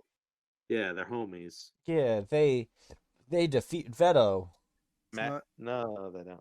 Oh, Magna, I thought they Magna did. tucks every night. Magna goes and tucks in Luck and kisses his homie goodnight, and he says goodnight, homie, and Luck says, I want to murder you. Let's do it. And Magnus says it's not it's not gay if the balls don't touch. Oh, Luck, I told you. It's not gay, it's just homosexual. No homo. It's not gay if it's under the sea. You can't be gay and underwater. You can only do one thing at a time. Because I only have an IQ of 30. Dude, haven't you seen my cool broomstick? I'm totally straight. It's fine. Yeah, my like a- broomstick is to attract the Tricked ladies, out. not the men. Dude, we're like lovers. I mean, we're like brother. What did I say? But yeah, they have their cool, epic Yeah. homo party team Yeah. up. They kiss. Yeah, That was very ha- that was a they're- big well, character moment. they hold hands. That's Yeah. like third base. Yeah. They hold hands and unleash their super crackle tumble attack. Right. Yeah, so Actually, Mike, it's only third base when it's girls because guys don't have titties to get to second base with. So hand holding that's with true. guy is second base. well That's true. they Third can base is they eye can touch their contact. titties. They can chest bump. Yeah. I wish they chest bumped. Are you some be- kind that of would be epic, gender equality person who thinks that men don't have titties? I'm gonna cancel Report you. you. I'm gonna report you to the woke police. Yeah. Do it. All right. So Veto vibe checks Magna and Luck. Or well, actually he doesn't. They vibe check themselves into unconsciousness by doing their super duper cannon. Hell Yeah. yeah. And Yeah. that's when Asta and Kyoto show up and they're gonna fight. I love how just from now on, like you'll just randomly see like in random panels, Asta Them and passed no, out. Magda and Luck are just literally passed on the ground in that same position with their arms outstretched the whole Yeah, time. great. You're just like, dying. damn. They're dying for like 10 straight chapters. Yeah. That's how Shonen is. I like how Veto's very cocky throughout this whole fight, but especially towards Magna and Luck, and that really kind of like connects back to the whole like classism theme of Black Clover. Even under the water, you can't escape classism. I don't know about that. I He- just He's shitting on them for their shitty weak magic. Luck doesn't have weak magic. He's Veto got says very he does. compared to says he does. Veto, who is literally a fucking elf. Yeah, but like that's what I'm saying. He's Oh, got I higher guess. magic, so he's shitting all Yeah, over but I them. don't know why that would be like especially to them as opposed to anybody else that he's fighting. Well, that's what I'm saying. He's cocky throughout the whole time, but I felt like it was especially prevalent with Magna and Luck because they're setting him up as a character. So Okay. got to show what his personality is like, and he's shown to have like, even though he's fighting against the Clover Kingdom, he's still got a lot of the same problems in like he's putting a lot of Well, stock yeah. into magic power and being classist and shitty. Yeah. It's because like the bad guys are obviously contradictory. Like they can't have cogent arguments. Right. Hey, you guys know that thing in the fight where Finral's helping Asta out and he's like flying through portals and shit? Yeah. Why didn't Finral just make one portal on the floor and one portal on the ceiling and have Asta infinitely build up momentum from gravity? I thought you were gonna say make one under Veto I- and have him just flying through the two portals for eternity. That too. I thought about that once. That would be so cool. Why does he never do that? You could do that in Portal. Why not in Black Clover? Yeah. Yeah, so Uh, Veto so, also yeah. brings with him some like random underling dudes. Randaz, yeah. And we get to see Gosh and Gray are fighting this one dude. He's a chain mate, just like Revchi. We're Yeah. finally seeing Revchi Jr. Yeah, his nephew. Yeah. And they met. We finally learn. Actually, no, we don't learn just yet.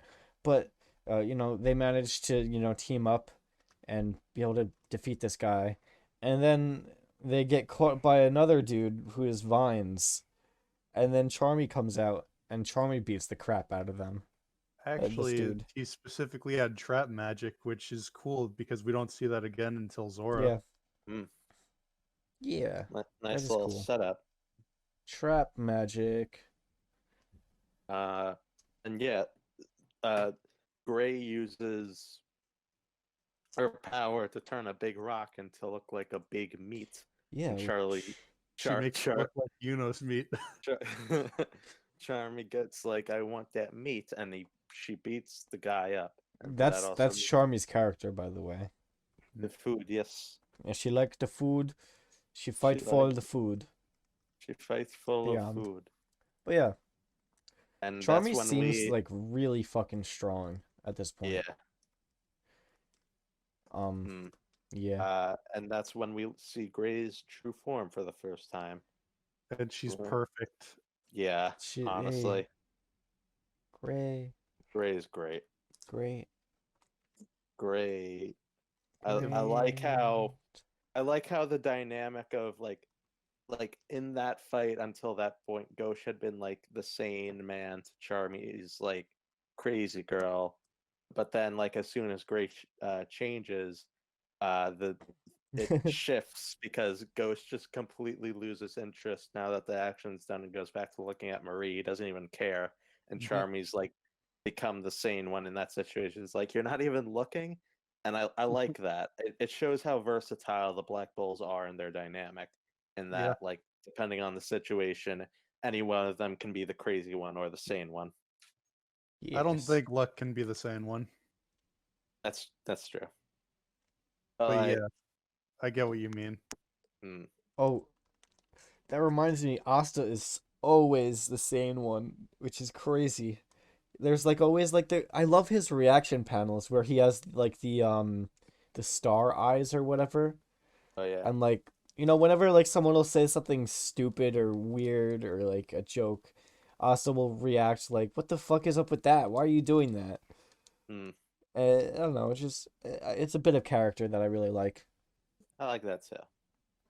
And going back to Asta, he and Kyoto are fighting Veto, and Veto is kind of shit stomping him, just like with Magna and Luck. And he actually he lists some like weaknesses of Asta's, but it's not like the normal villainous like what you'd expect from a villain being like, one, you suck, B, you suck, He wants Asta to get third, you stronger.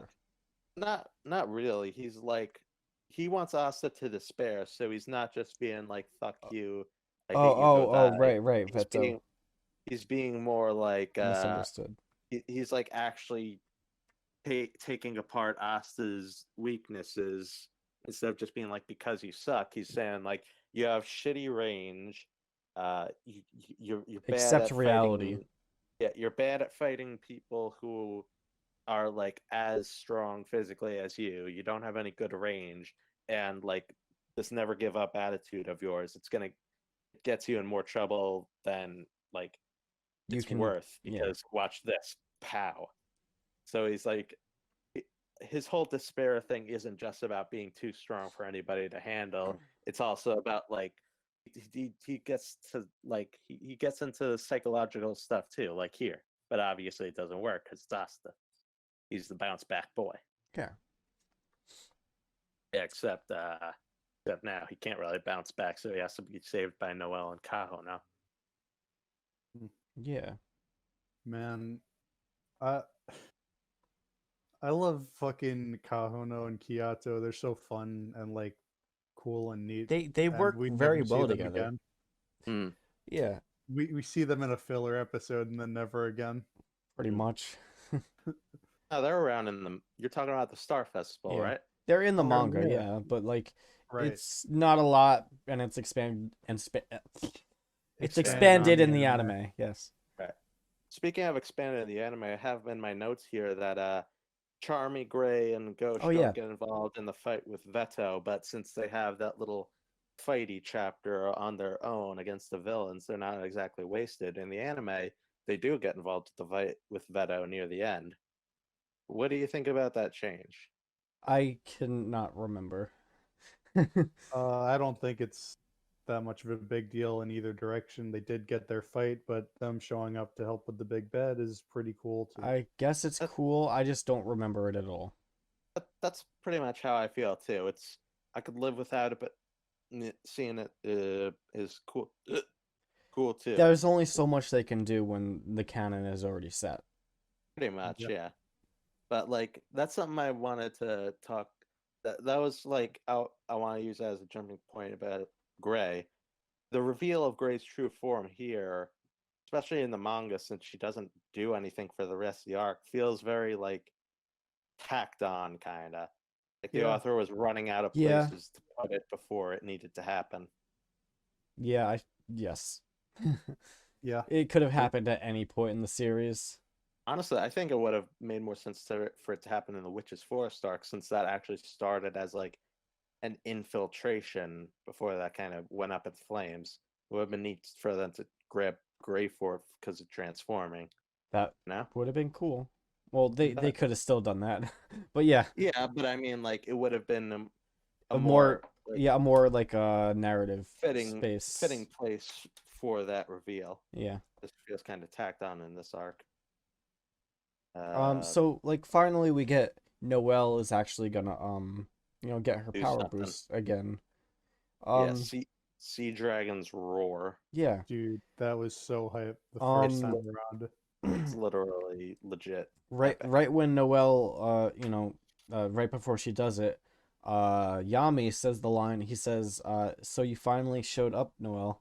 And I think that's pretty cool because it's like a metaphor, because Noelle, she hasn't like done anything up to this point. Like she was literally just standing there the entire fight, like watching other people fight.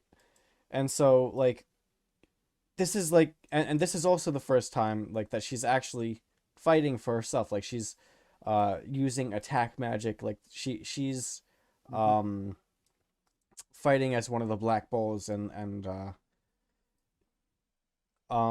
so like the idea is like she's been sleeping up to this point, or like she's been gone and now she's arrived. So like Yes. that's like the metaphor that's going on right there. Very cool and epic.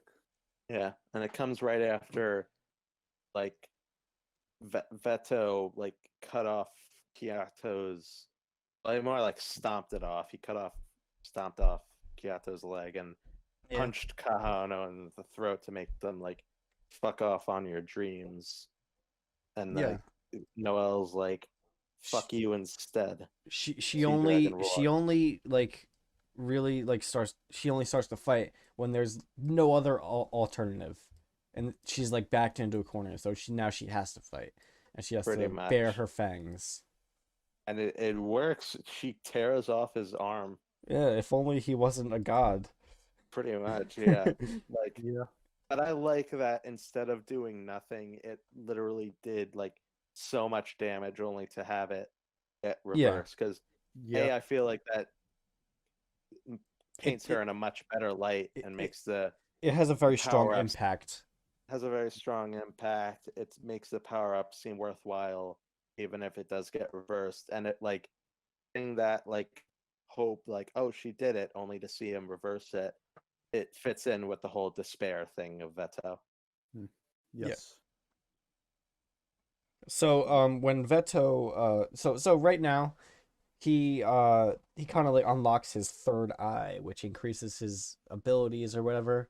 Yeah, he switches from beast magic to mythical beast Yes. magic. Instead of having the bear claw or the cheetah charge, he gets all like, yeah, He gets all mythical beast abilities, let's get mythical. which he gets like dragon's breath, like he can like fucking make a dragon shoot for dragon shit. I'm surprised there hasn't been like any dragons in Black Clover.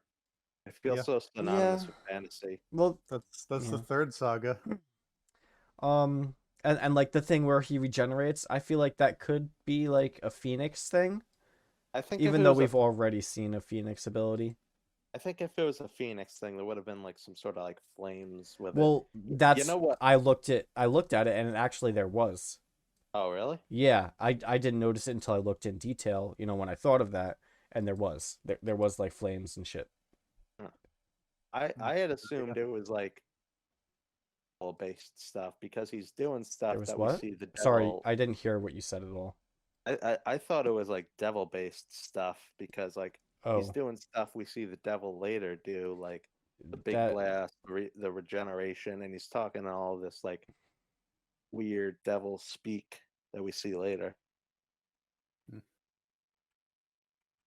Plus, with like the devil pulling the strings of the elves, kind of them knowing, it makes sense that like he's influencing this like superpower of theirs. It's yeah. not like opening a third eye was a thing that like Well, it's a regular it's a elves could forbidden do in the magic. past. Well, it's a Yeah. forbidden magic, and elves can unlock forbidden magic. That's Yeah. that is an elf thing. Oh yeah. But Anyway, yeah, like we do see like he does literally like summon like an aura of a dragon that shoots out a big like blast. that's true. So like it's not like it just Yeah. it's That's like just that's what I not a thought devil thing. initially. Thought it was like Yeah. devil stuff.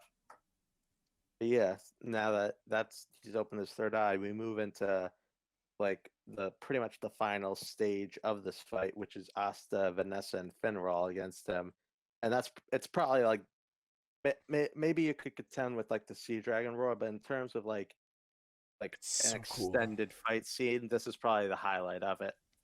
It's very cool. They're 6 strat. It's pretty damn. I love this. I just like how the previous arc put like elemental stuff to the forefront. This arc really put a like Teamwork. teamwork and like interplay of abilities like to the forefront. Yeah, we 'Cause, get like, to see how they interact. we had Magna and Lux super duper double Buster Cannon Man attack. We had a Kiato and Kahono's sibling like I'll support your movements kind of thing. We're seeing the interplay of like Vanessa and Finral using their powers to like rocket Asta at Veto and then pull him out of danger. And Yeah. it's really, really awesome. To put it more simply, last arc we got to see how different different abilities play off like when they're going against each other. And in this arc, we get to see how they play off of each other when they're allies, and like how they work together to create a more powerful opponent. Yo, it's so good. Agreed. I'm interested to see how we react to like the for upcoming arcs and how maybe that idea evolves. Yeah. Yeah, and what was I gonna say? Oh yeah, the demon dweller sword comes into a neat kind of place here because later in that section of the fight, Asta's able to stab Veto with it, but Veto is like, haha, I let you stab me. Grand plan I've got here. And he breaks both of Asta's arms. What does that have to do with the demon dweller sword? Well, That's the second sword you got, right? Yeah. Yeah, he So, stabbed that Dylan, into Veto. Oh, so that he has Dylan, two what swords. So when happens he, I know what you mean. Dylan, what happens is the demon dweller sword starts like leeching off of him, and it starts like Well, I know. Well, that's pulling not his any. magic senses. And That's shit. not any different from what the other sword would do. Well, yeah, it's still cool though because his fucking No, dumbass. my problem was that Mike kind of just like made it seem like it was because of the demon dweller sword or whatever. But like, I don't think it's anything special about the demon dweller sword. Well, it seemed like when after he breaks both of Asta's arms, Asta tries again with the bigger sword, and like Veto. But the roles could have been reversed. Nah, because they're not used in any meaningful different way in this fight. They're basically the same sword in this fight. I think they are because hear me out. Veto suddenly can't keep up with his eyes, and he realized that sword, the Dweller, is draining his magic. How would that be? The other one just cuts through it and like can bounce it back on like the flatter edge. This one, we've seen it actually like absorb magic. We saw it do that with Noel's magic and Gosha's magic, and when Julius held it, I suppose it sucked out some of his magic. He said, and now inside of Veto, it's sucking out some of his too. Okay. My impression was that they all sucked out magic. It was just that the Demon Dweller sword is the one that can weaponize it. I don't think so, because the player, the big one, all that does is cut through it, or like the flat edge can bounce it back. Can't really like pull it in. But okay. Anyways, I guess, but like the thing is like, it's not like anybody can wield, because people can't wield the Demon Slayer sword either, because it would still like drain their mana, like you know, Okay, it can't drain it. I don't know. It just cuts through it. My impression was that Asta's the only one that can use these swords because he has no magic. Not just the Demon Dweller sword. Well, maybe they. I don't know. He's the only one that can use anti-magic. We've only ever seen him be held by another. We have only ever seen the Dweller be held by another person, Julius and Veto here. Yeah, it's kind of unclear. In any case, it doesn't really matter. Yeah, I guess let's get back to the fight. You had a note about how the manga was like kind of hard to keep up with in this part. Oh, yeah, I mean, it was kind of hard to keep up with it in the manga specifically, just because it's such a fast-paced fight, and like, just fucking Asta's appearing out of random portals and going past Veto and slicing him, and Veto's moving around all fast and shit. I don't even know what the fuck is going on. And at the end, when Asta hits fucking Veto with the sword, the whole, like, it's a full page spread but like there's fucking kanji all across the fucking page. I can't even see what the fuck is going on. Mm. Like, it's so much better in the anime because in the Um, anime it's like You play the it's theme song. animated, and well, they do play the theme song, and they have like this cool animation style when he hits Veto, and like you could see what's going on, and Yeah. And it goes it's all cool. black and white, like with Rev Chi. It goes, yeah. So it happened in the fight with Revchi and this fight, and like some more later on that we'll get into. But like, yeah, well they'll play like the first OP, which is Haruka Mirai.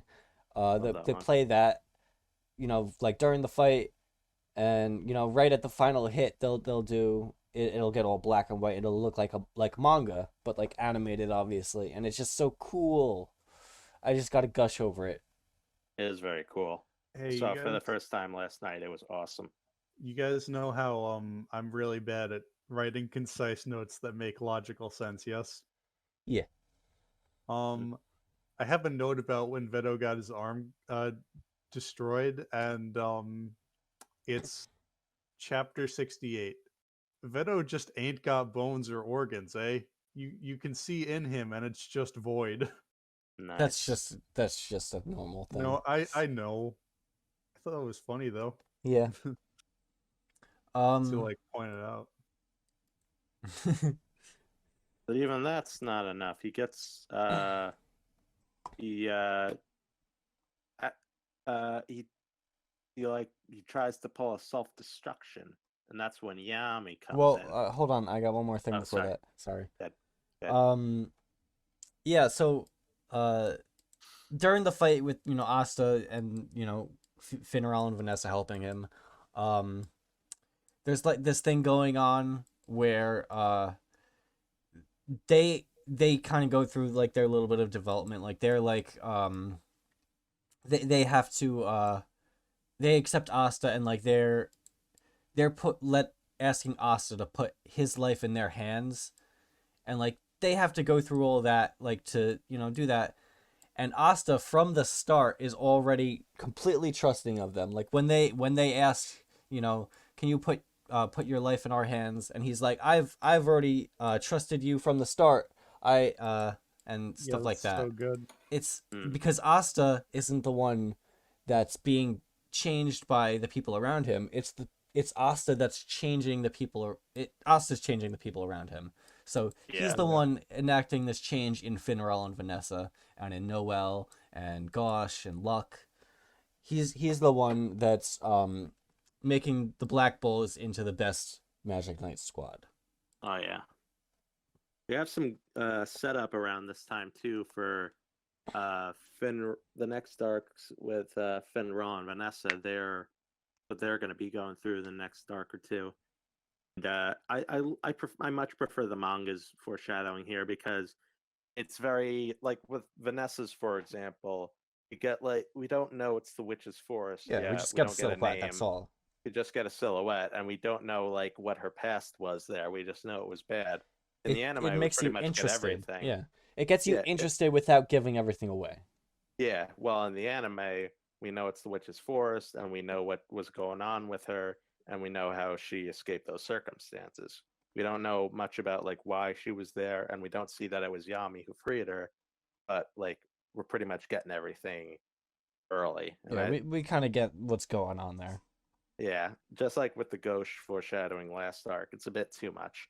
Yeah. Finneral, I think is Finneral we get more too, but I don't think it's like it doesn't really like I don't think it ruins Vanessa's thing, but like it like messes with Finral's arc a lot less, just getting more. Well, because Finral also info. has a little bit longer before we get to his arc, like, and we get a little bit more next of our arc of Finral, like Yeah. in the little intermission arc.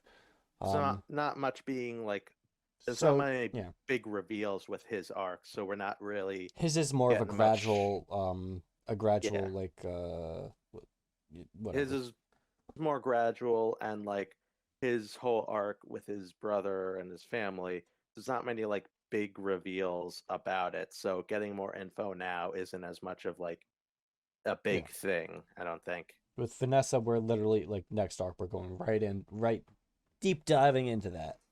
Yeah. I believe that's all I have until Gami shows up. Yeah. Actually, that's literally all I have until the end. So I had one more thing I'd like to point out. I thought it was Go ahead. neat that Veto like knows who Noel is and is like, you're from the most corrupt clan in the kingdom, because I feel like that's a pretty good seed to plant for what we find out about the further miscommunication at the end of the elves. Well, no, because the Silva family didn't exist back then. I know they it's were all- weird and complicated, but she's my- descendant My from I the first Wizard King.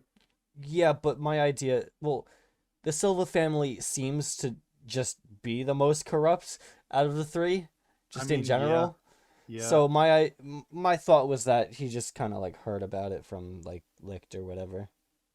Hmm. Like, because Just this is figured like it a was, pretty like, a common royal thing. thing. Yeah.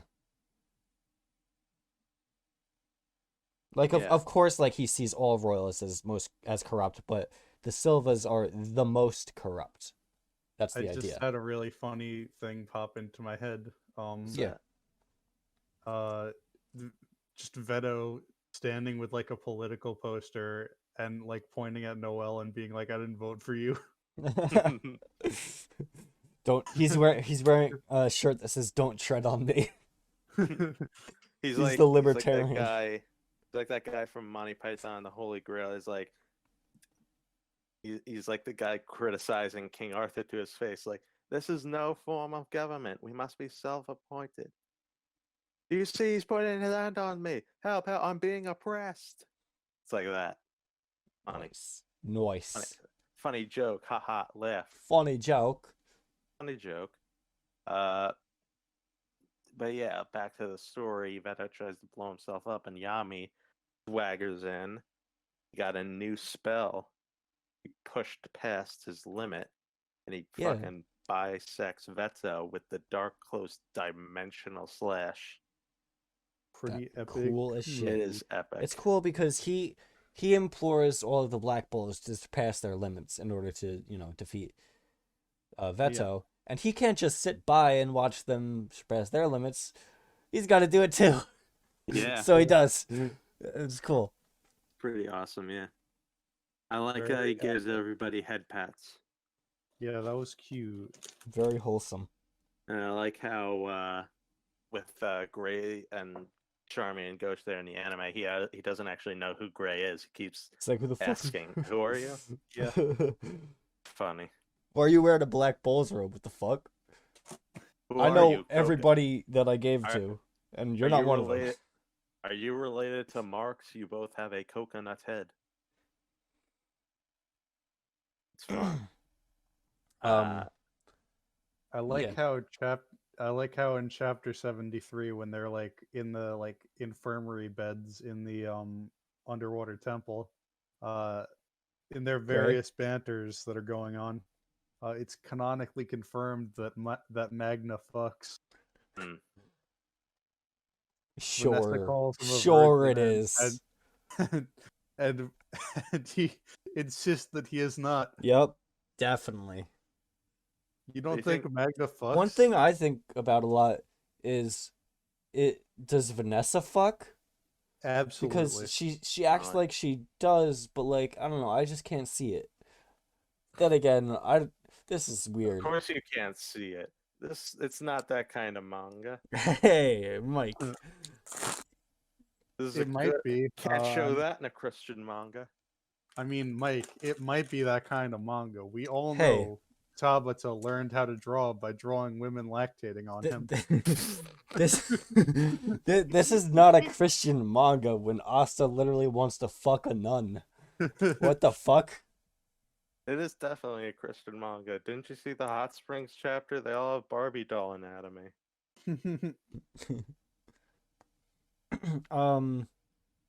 Yeah, so when they go to leave, in the anime they add this part where Kahano like actually sings for them, like, cuz her throat's all fucked up, her neck is fucked up, her throat's fucked up, whatever. I thought that She was can't cute. sing. I was Her observing next- it in the manga. Her neck's fucked up. Yeah. It got stretched out. She's a Yeah, giraffe now. she's a giraffe. And now all of her songs are really high pitched because she's a giraffe. High pitched. I get it. Yeah. Anyways, but yeah, it's cool. It, like, gives like a little bit of hope that she'll be able to recover in the future. it's Spoiler alert, she does.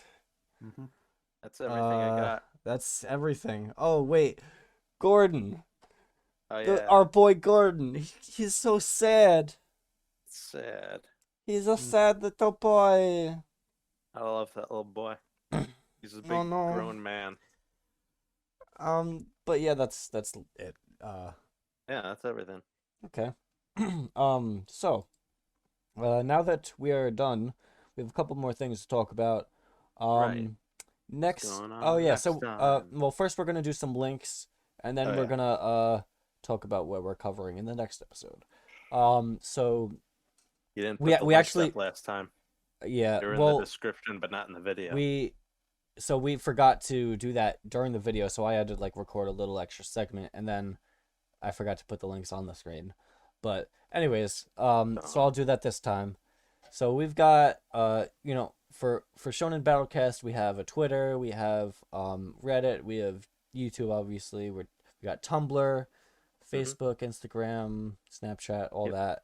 It's all All that links right there. Right there. I We also actually have put some them up this time. yeah, I also have some personal links. I have a Twitter, and I'm gonna put my anime list profile on there because that's useful. Mhm. And then our art. Well, you guys don't have any links, do you? Because I know last time you Not said yet. you didn't want to post any links, so that's fine. Our channel art was actually done by Shrublike on who's on Tumblr and Instagram. The links are That's up right. right there. Friend recommended. Yes, the commission, very nice, very nice artwork. Yes. All right, and now, so the next episode, which should be coming in about 2 weeks, every other week, is kind of like what we're trying to That's what go we're aiming for. yeah. Yeah, we're aiming for like every other week. Not sure about the exact day. Sometimes it gets a little messed up. We haven't figured out the perfect schedule yet. Seeing as my schedule specifically is pretty hectic, very inconsistent. But you know, we'll see. What are we covering next episode, Bill?